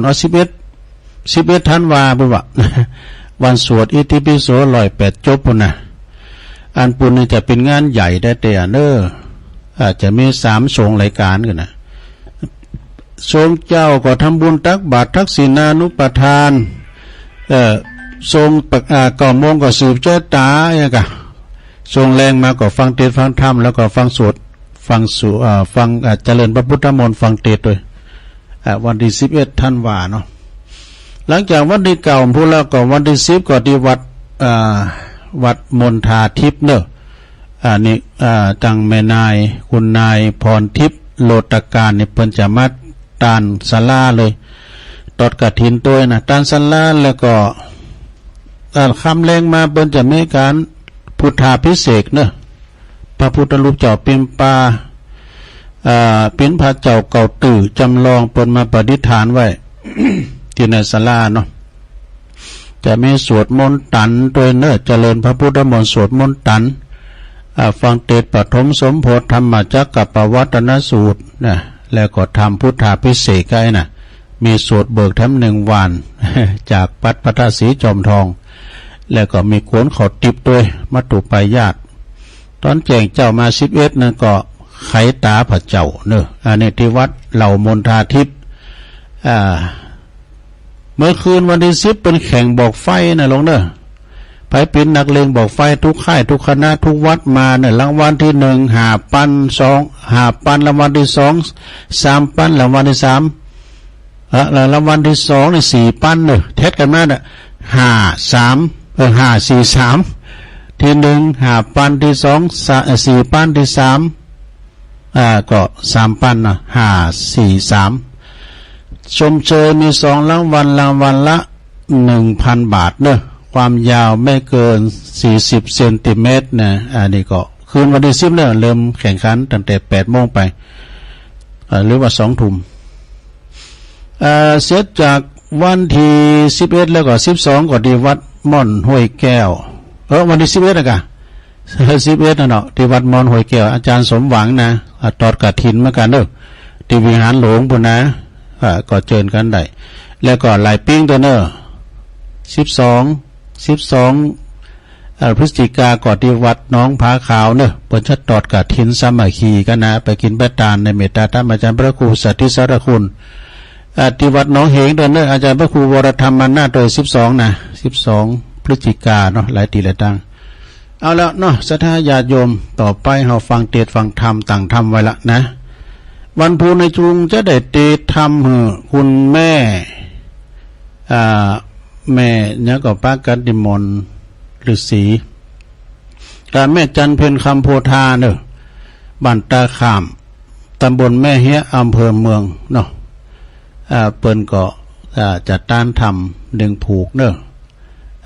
แม่จันเพ็ญคำโพธาเนาะบุญการเมื่อไหร่เมื่อนั้นราธนาธรรมกันมั้นิปานังเยนะกะลังรัมมังเยนะกะสยังปันดิโตตังโนมากังอุติสิตุงธัมมะมุตตมังปัจจังอาลาทานังกะโลมาใจยาสังกหะสืบชะตาสังกหะเพราะว่าสืบสังกหะบ้านจองหอเฮินเนอขจัดปัดเป่าโพยไผ่กันไป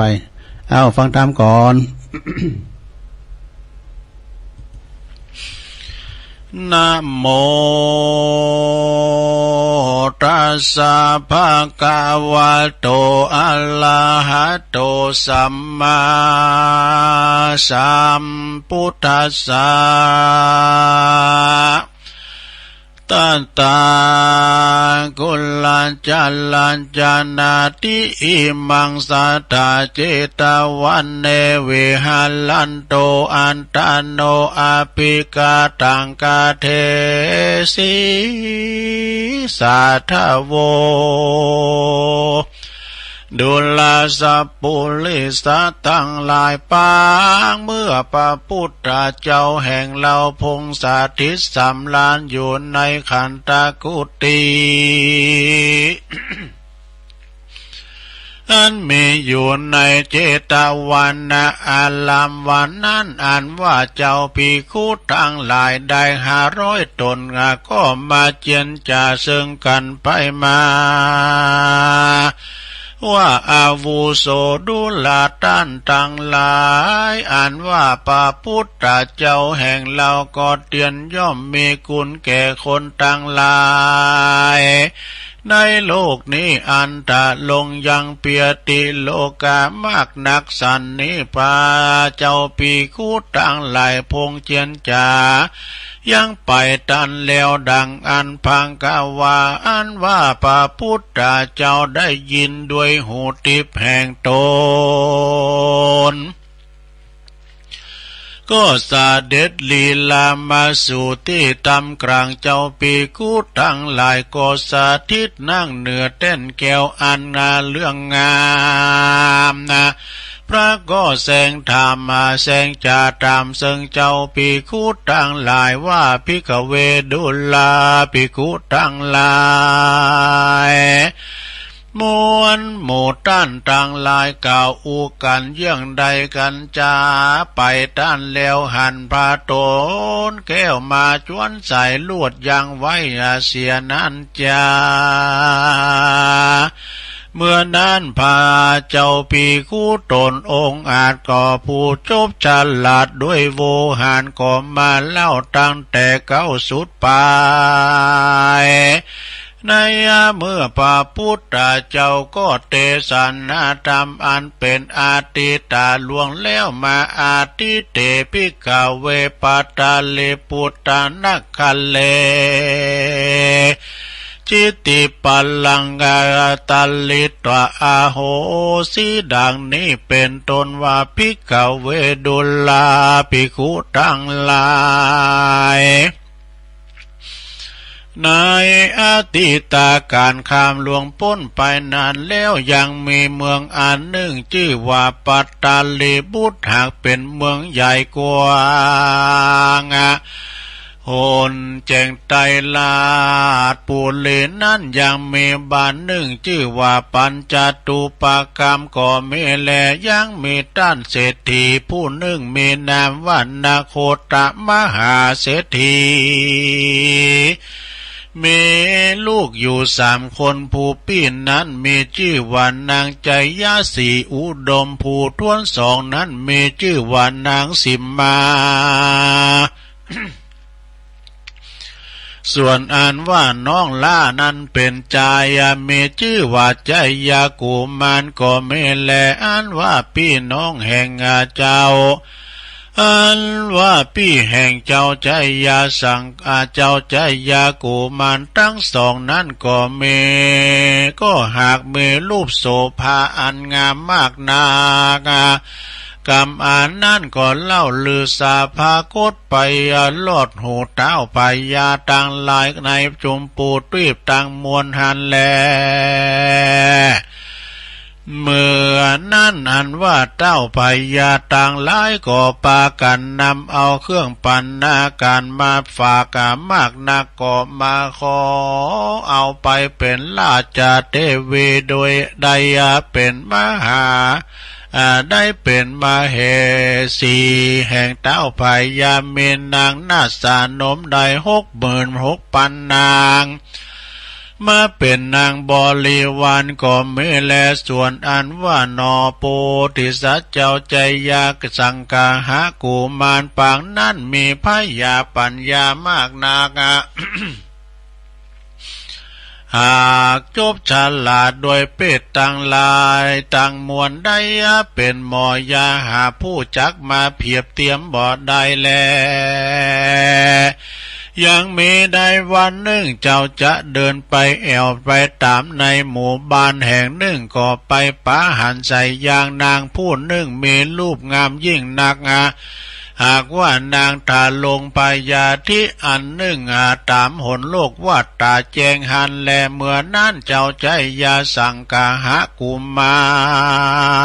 ร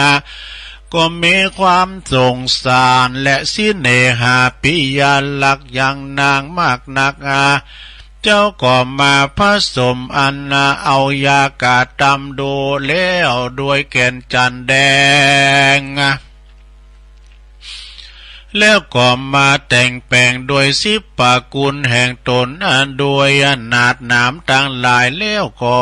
คือว่าแล้วคนต่างหลายตั้งแต่งหางคันใบใหญ่ใส่ดอกไม้แล้วก็เตียนเล่มบาทคู่1เงิน300 เจียงเขาเปลือกหมื่นเขาสารปันผ้าขาวผ้าแดงพร้อมอากาศตำแปลงรูปสัตว์ต่างลายเมลายหมายเมรูปจ้างรูปม้ารูปงัวรูปควายรูปเป็ดรูปไก่รูปหมูรูปหมารูปเสือรูปเมรูปกวางรูปฟานรูปนกรูปเต่ารูปปูรูปปลารูปหอยเน่งเนียวกันว่าบัวละม้วนแล้วก็มาแต่งแปลงยังไม่อ่อนแลคาเขียวฝ่ายขาวฝ่ายแดงพร้อมมาด้วยตาแล้ว7 ชั้นแล้วก็มาก่อกองไฟ7 กองกันแล้วว่าของทุกอันพร้อมบัวละม้วนแล้วเจ้าก็มาแก่ปัดลำไหลโดยทิพปมนใจยาบทเรื่องว่าโอมทิพมันตาสหมังสาดาบเทียนกาวาดว่าไฟเป็นวาดว่าลุกเป็นไฟสาลีกันใจกูเทียนนิภาพเมืองปีมาจูดาวบ่อลูกกี่เจนกี่เต้าภาพกินมา ลอยเอ็ดภาษากูก็ภาพใดไตปืนฟ้าเหนือนาแผ่นดินเก้าลิ้นกูก็เป็นน้ำเก้ากลางกูก็เป็นน้ำแม่ใหญ่กูจักใดอะกูจักไปล่าออกท่วมหัวผีตายปายลิ้นกูก็เป็นดาบเทียนกาวตื้อไตปืนฟ้ากูก็บักหัวสางอมสหปวุตราจาสวาหาอมมาเปกจะลำแผ่นดินดำไว้ว่าวาดกูจักเอาสายไฟจักเอาสายฟ้าฟาดครับผีเนละคนดีตูไว้ในสูอย่าใดเอาไปโดยตั้งผีผ่านและก็ผีเข็นตั้งผียักผีเย็นนะอย่ามาไกลตั้งผียักไล่จุงหนีไปปานาตั้งผีกลุ่มพันและอยากไล่อันเดียวต้องมาไปจุงรีบหนีไปอมสหปัตโตมังสวหายาอมปาโตโพตัสสะจักวัตติโสพุทธมังกลาสาวกัสสามิตาสาเกจัมมาปิสังปวุตทีขังอาคนานาคาเมหังสวหาโอสาโลมังอาสาเหกาเวติสสันโตมัตถิยานโนยาโต สหันนาสันนาติสัพวิปัลเลเอเตนะสัจวะเจนะจยาโสติภวันตุสัพพตาสวหายาอมนะโมจยาศัตรูสวหันตะเลภวะมาภาคียังยัตวาปัญญาจานุโลเจติยะตาภวิสติสวหายะ กันว่าเจ้าใจยาสังกาหะกูมันแต่งแปลงยาบ้วนละมวนแล้วก็เอายานั้นมาใส่หันแลนางผู้นั่นก็มาหายจากพยาติโลกาพยาตั้งมวลหันและส่วนอันว่าพ่อและแม่ญาติกาพี่น้องแห่งนางผู้นั่นก็มากาตำเอานางนั่นหือเป็นปัตตาปาลิจาคาแก่เจ้าใจยสังกาหะกูมานะอยู่ผู้นั้นก็เมแลที่เนจักจะถึงพระยาปัตตาลีบุตรก่อนแลส่วนอันว่าพยาเปียติอันใหญ่ก็มาบังเกิดเกตเต้าพยาตนนั้นมากนักแลอันว่านางเทวีก่อฮือเสนาอามาตีกองร้องเป่าไปพับไข่เต้าเมืองไปพับไข่ตั้งเมืองด้วยกรรมว่าปุกกัลละผู้ใดสัมมาทะเหือหักษายังเต้าพยาหือหายจากเปียติพยาดังอันว่าคำกรใหญ่ก็นี้ก็จักเป็นรางวัลแก่ผู้นั้นแลจะแลยามนั้นเทวดาต่างหลายก็ปาเอาเสนาอามาตย์พวกนั้นไปลอดยังเมืองบ้านเรือนเศรษฐี อันผู้เป็นอันเป็นพ่อแห่งมหาสัจเจ้าใจยาสังกาหะกุมารก็กล่าวคำนั้นหือเศรษฐีฟังจุประการหันแลเมื่อนั้นท่านเศรษฐีก็กล่าวว่าเจ้ามีแต่ลูกใจแห่งข้าผู้เดียวและที่ชื่อเจ้าใจยาสังกาหะผู้เดียวหากจักลู่ตั้งหมอยาจะแลเมื่อนั้นเสนาอามาตย์ก็รู้กรรมอันนั้นแล้วก็ปากันนำเอาข่าวสารไปบอกกล่าวแก่พญาหันแลแล้วก็ปากันนำเอาก้อนคำก้อนอันใหญ่นั่นไปยื่นปันแก่โพธิสัตว์เจ้าหันแลเมื่อนั้นเจ้าใจยาสังกาหะกุมารก็มากาตำยัง มาก็ยังกรรมอันนั้นแล้วก็รีบมาไปสู่เมืองหลวงกันว่าไปลอดละยังมาพญาเจ้าแล้วก็มากาตามโดยวิธีตามกกุลแห่งตนอันหักษาลู่แจงมาแล้วต่อแต่ก่อนนั้นแลโดยเตจะศีลและบุญสมปานปาลาเมอันเจ้าใดปั้มเปงปาลาเมมาแต่ชาติหลังชาติหลังบ่ขาดส่วนอันว่าพยาธิพยาธิโลกาแห่งเต้าพยาปตาลิบุตรนั่นก็มาลำงับกับหายไปเสียงแลก็อยู่เป็นปกติดังเก่าหันแลพยาปตาลิบุตรกันนะว่าหายจากพยาอันนั้นแล้วก็มีหอหลาไทยจมจื่นยินดีมากนักก็เฮอเสนาอามาตย์หามืดจันทร์วันดีสลีใจยาลาภะสลีใจยาลาภาแปะศัตรูแล้วก็หมายเอา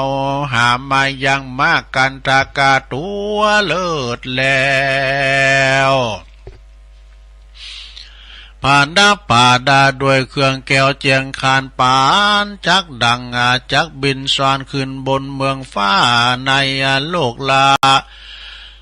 รีบมาปันเอาจ้างเดือทีบถมไปอาหารแลเมื่อนั้นในนาการผู้ฉลาดก็เอาขันคำใบใหญ่จะเขาตอกดอกไม้พร้อมด้วยเตียนคำนำเอาเจ้าหนอตัดลงทำน้อยนาดคืนสู่พระศาสตร์หลังเลิศแล้วก็อาภิเษกอธิเลกกับนางมะหนอแก้วบุญเลือง ได้เสวยได้เสวยเมืองเสพสร้างใส่ชื่อพระบุญกวางว่าพระยาธรรมาสาธรรมสังฆาลาจาก็มีหันแลนา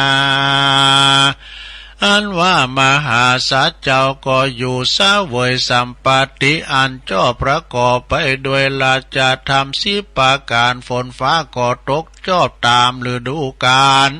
ปีศาจเขากาก็มางอกงามดีเจ้าปุลีม้วนหมู่พระยาธรรมะเจ้าปุลีม้วนหมู่ก็มาอยู่วุฒิจำเริญบ้านเมืองหาพยาคาศึกศัตรูอุบาทบ่ได้สุกงาบานควายจุค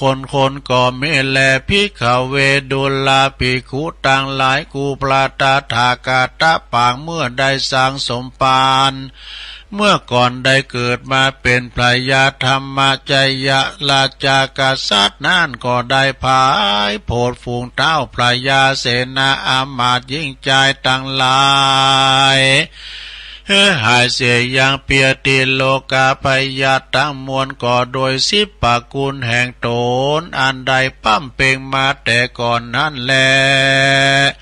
อันว่ามหาสัจเจ้าธรรมจยกุมารก็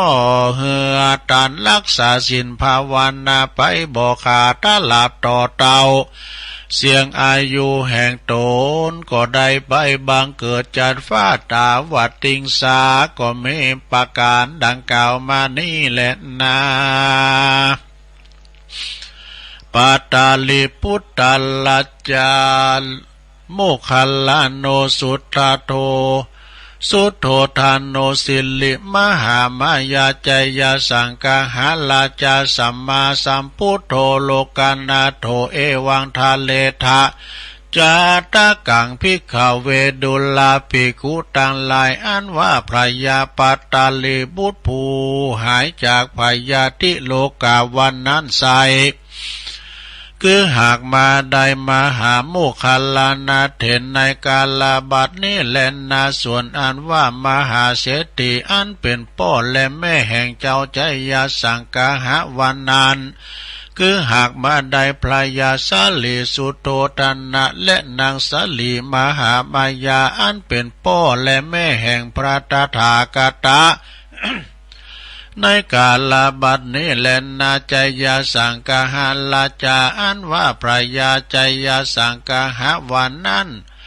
อาหาเมวะโลกานาโตคือหากมาได้ตนกูปราตถากตะอันตนเป็นที่จังที่เปิงแก่โลกทั้งสามในกาลบัดนี้แหละนาใจยาสังกาหาจาตากังนิติตังขียาสังวานานาวิเศษจาห้องเหตุใจยาสังกาหะก็บางโกมโสมเรสดิดแล้วเต่านี้ก่อนแลสาธุสาธุสาธุเอาจบลงไปสถาใจยาสังกาหะเด้อเอามาเทศนาสถาได้ฟังกันเนาะเป็นมรดกธรรมปืนเมืองปืนบ้านล้านนาคล้ายๆกับว่าสงเคราะห์เนาะ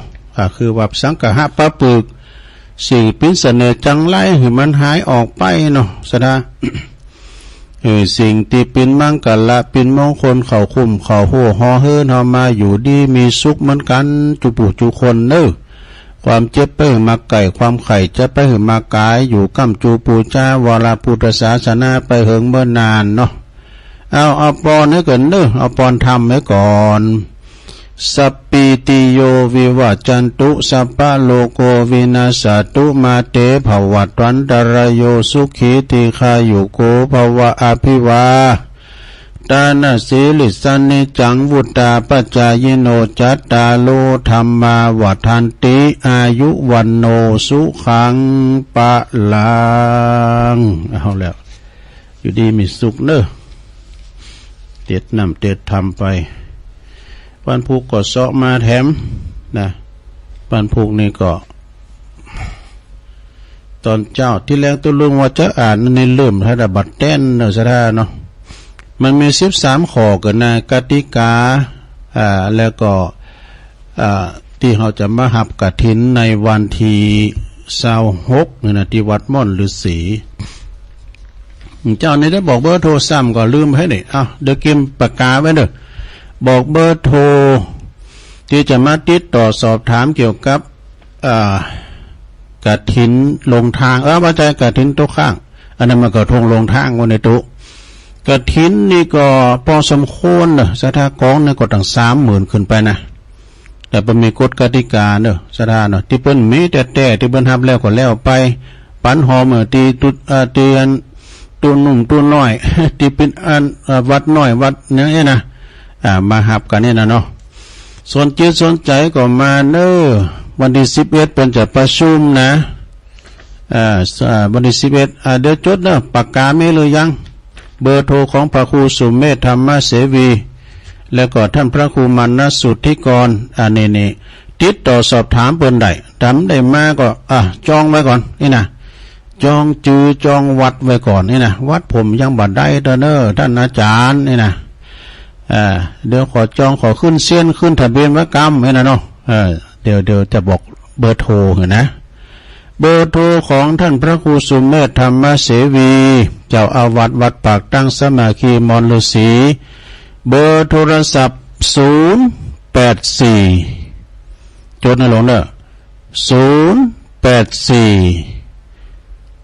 803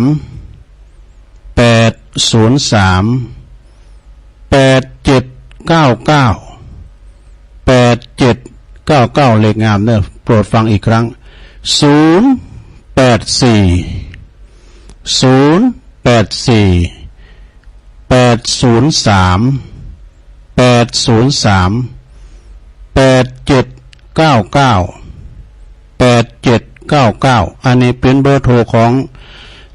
ท่านพระครูสุเมธธรรมเสวีนะติดต่อสอบถามบนได้แล้วก็อันนี้สำคัญเหมือนกันเด้อขึ้นสินขึ้นสายก็มาตุนนี่เนาะจะขึ้นสินขึ้นสายขึ้นทะเบียนก็ติดต่อสอบถามที่เบอร์นี้ท่านพระครูมานสุทธิกรเจ้าอาวาสวัดดอนชื่นนะอันนี้จัดคิวแหละก็เบอร์โทรศัพท์เบอร์086 เดี๋ยวสิว่า179โปรดฟังอีกครั้ง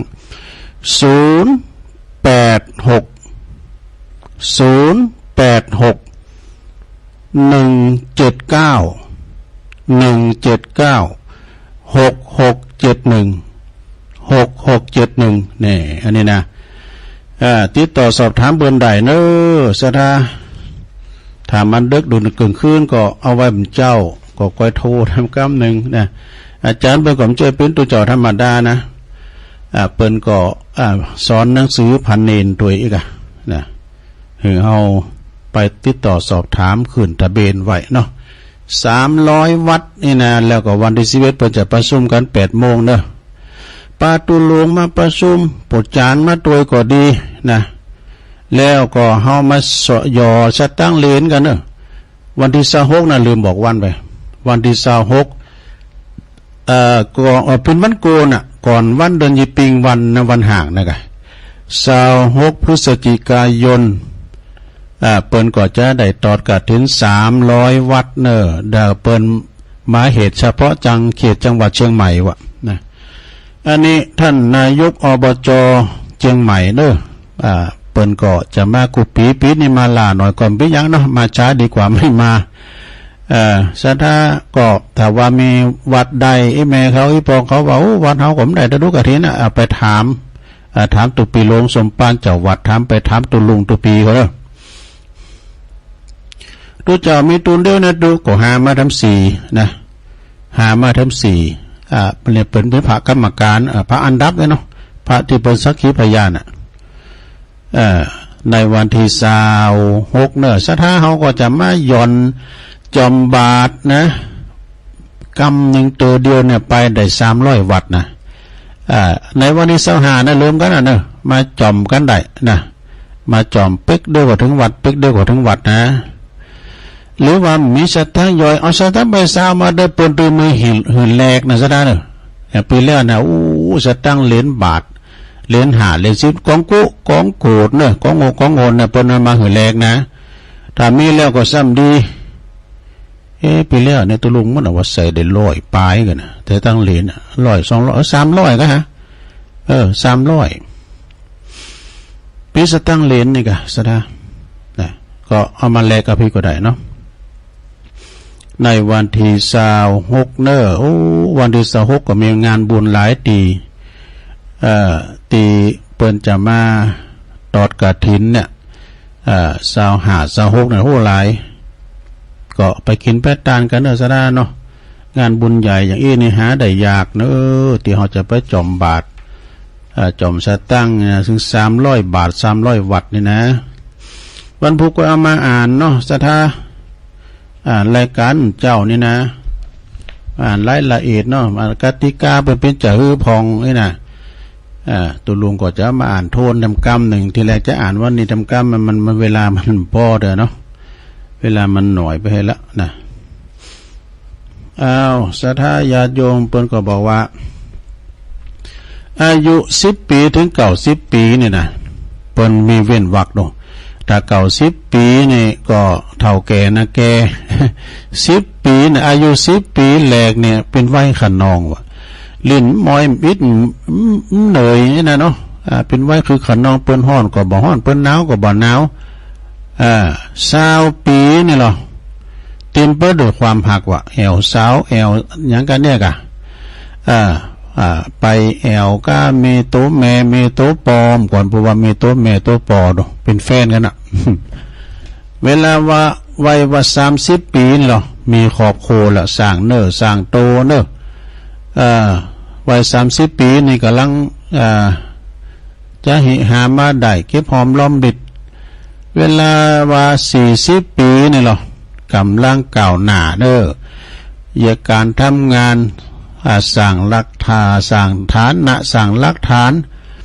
แต่ว่า30 ปี40 ปีนี่เขาราชการเนี่ยโทษได้ขึ้นเลื่อนยศเพิ่มยศขึ้นไปติดๆก็เวลาว่า50 ปีนี่หรอ50 ปีนี่แปลว่า ยังหูจักซ้ายยังหูจักขวาโห50 ปียังหนุ่มอยู่กะ50 ปีนี่กึ่งร้อยได้หรอนะ60 ปีนี่หรอมีทีทาจะเดินลงจะเดินลงนะเฮินเฮามีตันใดได้60 ปีนี่นะเนาะเวลาว่า70 ปีนี่ประวันนอนบัลลับอยู่บ่สุขแต่กันเนาะ70 ปีนี่นะมันดึงนอนบ่ไข่ลับกะสายกะซับกึดหันกึดนี่นะกึดเรื่องนี่เรื่องศีลพ้องนี่กึดเรื่องลูกเรื่องหลานพ้องอยู่ถอยฟังกรรมกึดมันไปเอางานที่ไหนนานมาล่ำเลยมันถึงเป็นกังวลไปหมดอ่ะนะเวลาว่าลูกหลานเปิ้นก็มาหมดแล้วไหนมายิ้มเข้าบ้านเขาจองมาตั้มเด้บ่อนเอาเกิดขึ้นในใจแล้วปิ่นโหงมันน่ะเนาะนะเวลาว่ารถเคิงมันบ่อนเข้าคู่มาใจดีอันนี้รับเอาหน่อยตอนนั้นน่ะ80 ปีแล้ว80 ปีนี่คนหลงเปิ้นว่าเป็นคนหลงลืมนี่กะนะเป็นคนหลงลืมคือสมองเสริมไปฝ่อไปนะเปิ้นว่าเป็นอัลไซเมอร์เนาะก็ไม่นากาศ80 ปีนะจำเตือนมันก็หลงลืมของ90 ปีแล้วบ่ฮู้จักภัยแล้วอุ้ยหมอน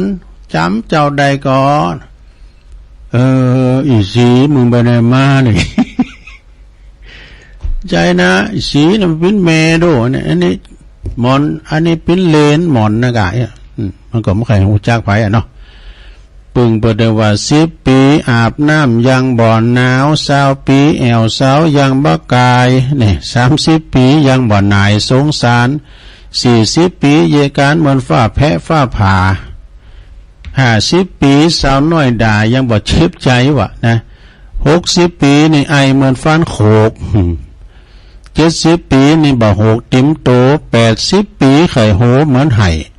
90 ปีหรือว่า100 ปีไข่ก็ตายพระไข่ก็ตายเนอะสดาเนาะขอได้80 ปีบ่ดีจังโลเนาะเท่ากับพระพุทธเจ้าแล้ว80 ปีเนี่ยก็ขอให้อยู่กับลูกกับหลานไปมึนๆนะลงเด้อ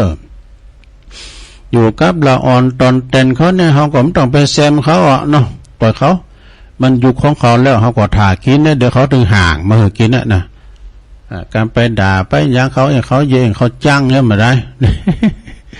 เอาเขาว่าตัวนี้นะเนาะต้องไปเป็นปุ๋ยเลงอ่ะต้องไปแซมอ่ะเนาะพิยาวาจาอุโมนจาวานกับลูกกับหลานไปเขาจะใจใส่เฮาเนาะก่อนเฮาใจใส่เขาเดี๋ยวเขาจะใจใส่เฮาพอก้อยดูแลเฮาป้อนน้ำป้อนข้าวโอ้รักษาธาตุขันเฮาดีๆจะไปลุ่มจะไปตาวนะลงเด้อ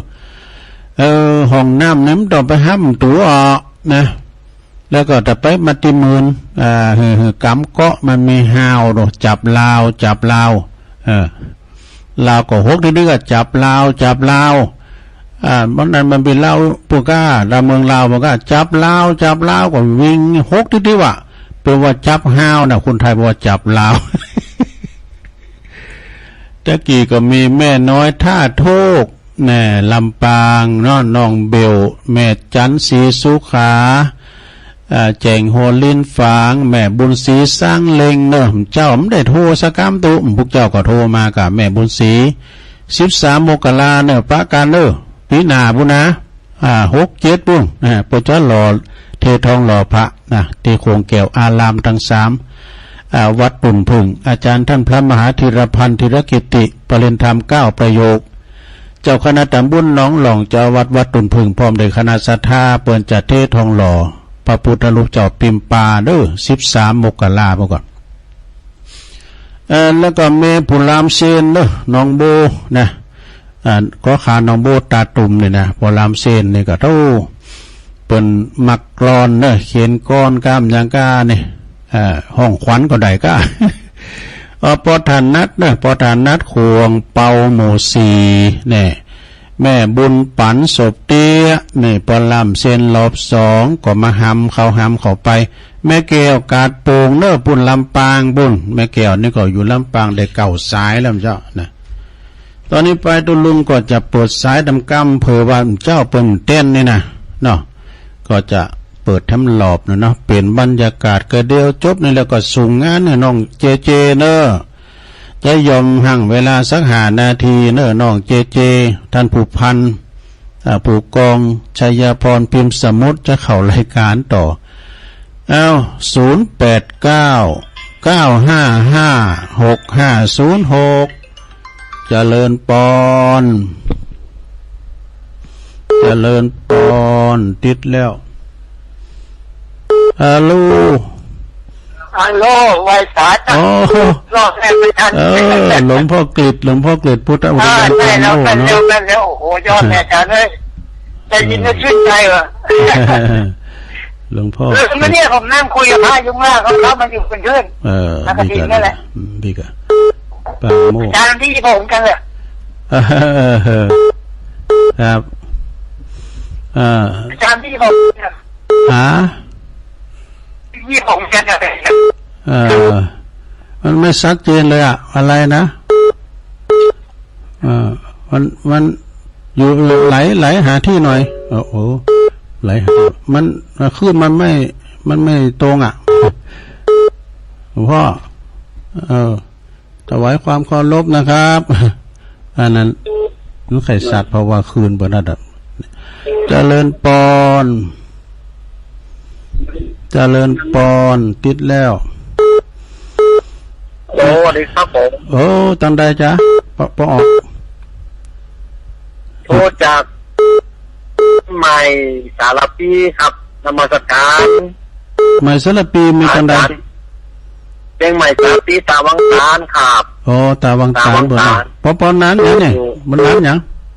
อันปอน้อยครับปอน้อยนะปอน้อยยังปอน้อยตาวังตาลนี่เนาะ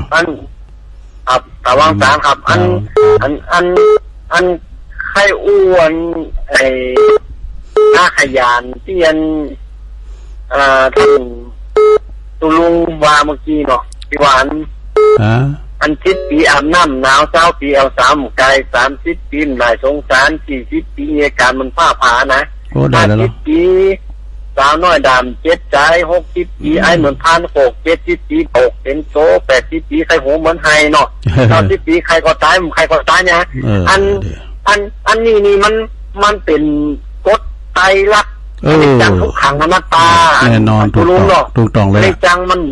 มันเชียงกว่าในจังทุกขังเป็นตุกเนาะตุลุงเนาะแม่นะอนัตตาเนี่ยมันมีตนอันนี้มันถ้าเอามาจัดอยู่ในไอ้กฎไตรลักษณ์เนี่ยมันเมนเต้ๆเนาะตุลุงเนาะเมนเต้ๆเลยนะผมต้นใจโทรมาหาเป็นกำลังใจตุลุงเด้อขอบคุณป้าน้อยเด้อสาธุเด้อสาธุป้าน้อยเปิ้นโทรมาบนโทรมาข้างแรกเนี่ยป้าน้อยนะขอบคุณป้าน้อยเด้ออีกะเสริมกันไปเนาะเจริญปอนเจริญปอนติดแล้วมาสักเจ้าอันนี้แม่นยังที่แม่อยู่แม่แรงเจ้าอันนี้แม่นิ่วรู้เนี่ยแม่นิ่วแม่แรงแม่อายสบายเนาะ2-3 วันบ่ค่อยสบายดีกะแม่แรงแม่อายแม่เอาหญ้าในสวนเก็บวิธีการนากาหลังกองนะหญ้ากันนักหน่อย82แล้วมาเอาหมาโหบ่ได้ดีกะพยเผาพอพองร่างกายเฮาเนี่ยนะมันเพราะว่าดุมันเปาะเนอะยินดีแม่นิ่วเด้อแม่นิ่วแม่แรงแม่อายสาธุ0899556506ตังปนันสายันก็ได้ฟังอยู่เนออย่างเนืองสารปีเนาะเอิ้นไปตังปุ้นเนาะตังเมืองฝางพอหน่อยบุญปันถ้าได้ไปสวนตื่นจ้ะหน้านุ่งสูงซ่องหน้าคำครับบุญเนาะเจริญปอนจากมาตรการจากตุลุงแม่บ่ไก่บ้านโนจ้างตำบลพระบาทขอบคุณนะแม่เนอถูกจ้าฟังอยู่แต่เจ้าก็ปังเดี๋ยวสัจจริงเนาะพ่อตอนนี้จ้าบ่ได้ไปหอไปจะไปอันปุ้น ตีซบเติมยินดีเนอะแม่บุกไข่0899556506บรรพตสถิตไป2ตัวแล้วเหรอเจริญปอนไปสาเจ้าตั้งได้จะโยมแม่หยังโยมแม่ก็ขาเจ้าแม่หยังก็แม่อยู่ก็ขาแม่คำใสอ่ะเจ้าก็ขาเจ้าอำเภอเกาะคาลำปางเนาะฟังอยู่นะชัดเจนนะแม่เนาะฟังบุญญาวาสเนาะโอ้ชัดเจนดี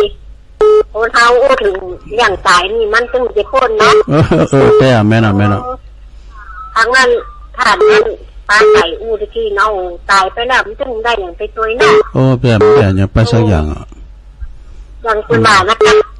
ได้กระโกมคอนหล่อนได้ขมอนที่ใครเปิดยันที่บอกไปไล่ห้องไปแทนซ้ำจังโซเก่ารู้เนี่ยใจเป็นจังโซ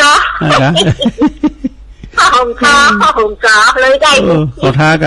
กะแม่คำไซเนาะอำเภอกอคายินดีกับนักเด้อจ้าไม่ตายเจ้าอีกอะเสริมเข้าไปเนาะจังซอเปิ้นมาตอนแรงในแม่สายพินพวกเจ้าก่อน0899556506เจริญปอนไปจัดลงเจ้าแม่สีกุลเนาะจ้าฟังอยู่นะน้องลองแม่สีกุลตันละฟังที่ลงอยู่เลยดีแล้วบ้านหนองลองยินดีแม่นักเด้อบุญรักษาเด้อสาธุลำฟังเพิ่นก็ลำปางเพิ่นก็ฟังกันหลายเจงไฮก็ฟังกันหนักฟังกันอย่างคือคักต้ององค์ขลงในเมืองเจริญปอนเข้ามาใหม่เด้อเข้ามาใหม่วันพุธนี่ก็ศรัทธาเด้อจะไปกินแปดตาลที่ไหนที่หันน้ำตีเนี่ยวันทีมพวกนี้นะวันที่เก่านะก็จะต้านเมนเตียนบ้านหอยโจเนี่ยสุสานป่าจ้าเมื่อคืนจะมีดนตรียอดฮิตนิเทศไทยตัวเมื่อคืนวันที่9วันพุธนะแต่เปิ้นจะไปเล่นที่ป่าเฮวเนอะเดี๋ยวก็เปิ้นจะมาฟ้อนก็มายะนี้เปิ้นหนาววัดปุ่นเจริญปอนแม่จ๋าเจ้าพระครูเจ้าแม่น้อยตาทั่วจากบ้านเจ๊ยอดเจ้าในตัวเมืองเจ้าแม่ยันเนี่ยแม่เบญจมาศเจ้าแม่เบญจมาศด้วยเนาะฟังพระครูอยู่เนอะแม่เบญจมาศกำลังใจตัวนะเจ้าเจ็ดยอดเนาะขอบคุณหลายๆนะแม่เด้อเจ้าว่าสาธุองค์ขลงในเมืองนี่ไปไกลได้กะแปลว่าพุทธอุทยานปางโม่เจงดาวอ่ะเจริญปอนเจ้าไม่สาเจ้าทุลุงตั้งอยู่เจ้าอยู่ตั้งใดแม่หยังก่อแต่ทุกคนบ้านหนองยาวปางเจ้าทุกคนนะก่อนเนาะทุกคนหนองยาวไอ้เนาะหนองยางหนองยางหนองยางหนองยางลำปางตั้งอยู่เจ้าชัดเจนดีเจ้ายินดีหลายๆแม่เนอะที่เพิ่นฟังก็ดีใจแล้วเนาะสาธุเจ้าทุลุง0899556506แล้วน้ำหานาทีเดี๋ยวจะส่งงานให้น้องเจละเนอฟังผูกกองชัยพรพิมพ์สมุดเปิดจะมาเล่าข่าวก้าเปิดเพลงกับภาคบันเทิงภาคข่าวอย่างตัวเองนะเนาะวันนี้ก็10 บท 10 โมงมากันเนอเจ้าเด็ดเจ๋งจะดีนะโอ้สายขึ้นมากันเนอสายที่18เจริญปอนไม่สาเจ้าตะลงตะกี้แม่นั่นว่าอย่างปวดหัวเข่าเพิ่นอาใจอย่างของแม่มะลิวันเนาะแม่ตีว่าเปิ้นปวดหัวเข่าเปิ้นเอาอย่างว่าจะซื้อแอนไฟแล้วเอามาโนดกันหัวเข่าเลยจะได้บอกให้โยมพี่ติ๋มเปิ้นปวดหัวเข่าอ่ะบอกเพิ่นกะเจ้าจะบอกโยมแม่ก็ปวดเหมือนกันนะนั่งงอยี่ผ้าน่ะตุลงดีละยินดีนะตุลงดีมั้ยล่ะสมาเด้อมันยามปากเนี่ยมันแบบไข้นี้นะไปหาหมอก็ได้กินไขมันเม่นกับมันความดันกับตุลงบุญกันเนาะไม่บ่บุญเจ้าอันนี้ก็สาธุโทรหาตุลงบัดตาน่ะมันนักล้ำอ่ะสายตุลงอ่ะ เอาเป็นยังเนาะถึงติดแล้วเจ้าวันนี้โจกดีได้รู้ตัวลุงดีอยู่เจ้ายายพรอย่ามาโทรมานะไปตะปูนกะวันบ้านบ้านป่าเมิดเนาะบ้านแม่แม่ยักษ์แม่สมพรรัตนังครับปุ่นนะแม่ติ๋มเขาเนาะบ้านป่าเมิดเจริญพรแม่อยู่ทั้งใดอยู่บ้านดอยนะกับเจ้าแม่ครูเนาะฟองจันทร์เขียวเมืองแต่เจ้าหลับละตุลุงเป็นยังเขียวหน่อเมืองวันที่26นี่บ่ได้ปล่อยเด็กเพิ่นไงแกไปไหนเสียดายเหมือนกันเนาะฮะของงานบ้านเฮามีล้อวันที่25 26 27จ้าแต่กันเนาะเป็นงานประเพณีแข่งเฮือเจ้าเป็นยังจะได้บ่เคยพลาดสักเสื้อนะแต่งานมันตรงกันเวลาแต่งานต้องขายเวลาแบบๆไปสักหน่อยเนาะแซกเขาแซกเวลากับว่าพร้อมดียินดีฟังตุลุงอยู่นะเจ้าดูเจ้าได้กันเนาะฝ่ายด้วยหน่อยเป็นมีงาน3 วัน 3 คืนกันเนาะแข่งเฮิร์ฟ5ฝีพาย12ฝีพายบุญแข่งเรือแล้วเมื่อคืนกับมีมวยตัวมีย้อนยุกโดยพบกับมิสเตอร์เจอีกฮะแล้วก็เตียนหน้าวัดพระธาตุดอยหล่อนี่ต่อเทคนิคซาวอีกฮะลำวงบ่ละเจริญพรฮัลโหลไว้สาเจ้าติดแล้วเหรอแม่หยังเจ้าติดแล้วโคกันหิ้งตายติดแล้วเอากดแต่เจ้าไว้สาเลยเจ้าแม่หยังไม่รู้จะทำตู้รู้อ่ะอย่างก็ปุ่นแล้วอันนั้นดารุนี้นี่ปุ่นอย่างว่าออกหลายวันละเจ้าตั้งแต่วันที่31เลยปุ่นออกคืนปุ่นน่ะแม่กลางวันปุ่นออกแม่คืนน่ะแม่วันก็ออกไหนเจ้าธรรมดาเนี่ยขายปุ๋ยแม่คืนก็ออกอันนี้แม่คืนก็มีแม่วันก็มีเนี่ยดัดไปเลยเนี่ยตั้งแต่วันที่31แล้วเจ้าก็ถามตู้เจ้าหลายตนละเจ้าตู้ลุงก่อนจะหื้อหมดเด้อเพิ่นว่าอย่างก็จัดสรรอย่างหัวอันนี้แม่อยู่ไหนแม่เนี่ยก็อยู่ลำปางเลยเจ้าแม่กาญจนาเจ้ากาญจนาอยู่ซุกตุ๋ยลำปางก็ค่อยฟ้าเก่าเจ้าบุรีรัมย์โทรแต่เจ้าฟังตลอดอ่ะอยู่อันเนี่ยกับการไฟฟ้าเก่าเจ้าตกลงไฟฟ้าเก่าตกลงไฟฟ้าเก่าตำบลซุกตุ๋ยอำเภอเมืองลำปางเจ้าแต่อันนี้กั้นท้องตัวนี้ถามตู้ลุงว่าจะได้มาเป็นอย่างเมื่อคืนดารุณีเดียวเนี่ยหายไปเลยน่ะเมื่อวันก็หายไปเลยเจ้าค่อยๆสอบถามแฮมกั้มกันเนาะเจ้ากับหูเบอร์บนแล้วใครโทรถามดีเบอร์บนน่ะตู้ลุงไปจะหูกันเนี่ยบ่หูอะไรสำหายกันตู้ลุงน่ะเจ้าก็เลยไม่จะถามท่านพระครูก็หลายตนแล้วเนี่ยนั่นก็พยายามโอเคจบเวลาพอดีแม่เนอขอบคุณหลายๆเจ้าเวลาแหละเจ้าขอบคุณนะเจ้าได้เศร้าสายพอดีเนาะสถานเนาะก็มีหลวงพ่อกฤษพุทธอุทยานปางโม่เชียงดาวป้าน้อยเนอตาวังตานนะป้าน้อยตาวังตานเพิ่นโทรมาเป็นครั้งแรกแม่นิ้วแม่แหลงแม่อายนะอายุ83 ปีแม่บัวไขโทกหัวเสือลำปางแม่คำสายจากอำเภอเกาะคาแม่สีกูลตันตุละบ้านหนองล่องนี่แม่เบญจมาศ7 ยอดเนอแม่สุคนยาหนองยางลำปางแม่บบอเนอแม่บบจากปูนป่าลานแม่ครูฟองจันเขียวหน่อเมืองแม่กาญจนาตอกโรงไฟฟ้าเก่าลำปางก็ตุลุงก็บ่ฮู้ใดนะว่ามันได้ปิ้นจัดได้นะมันดังเนี่ยดารุณีนั่นน่ะจะฮืมฮู้เด้อเอาแล้วเนาะนำรายการจากลาศรัทธาไปก่อนเนอะผิดพลาดประการได้สุมาอภัยครับเจ้าปีนันน้องปอน้อยปอนานด้วยเนาะศรัทธาญาติโยมทั้งหลายนะได้สาวสายพอดีวันพุธเจ้าก็มาฟังกันได้หมายเนอะตีเก่าเวลาเดิมเวลาไม่ใช่เลยเวลาเดิมอย่างตี3ถึง5 โมงพุธเจ้าเนอะโจกดีมีใจเหมือนกันจุโกนจุตานจัตตาโลตัมมาวาทันติอายุวันโนสุขังปะลัง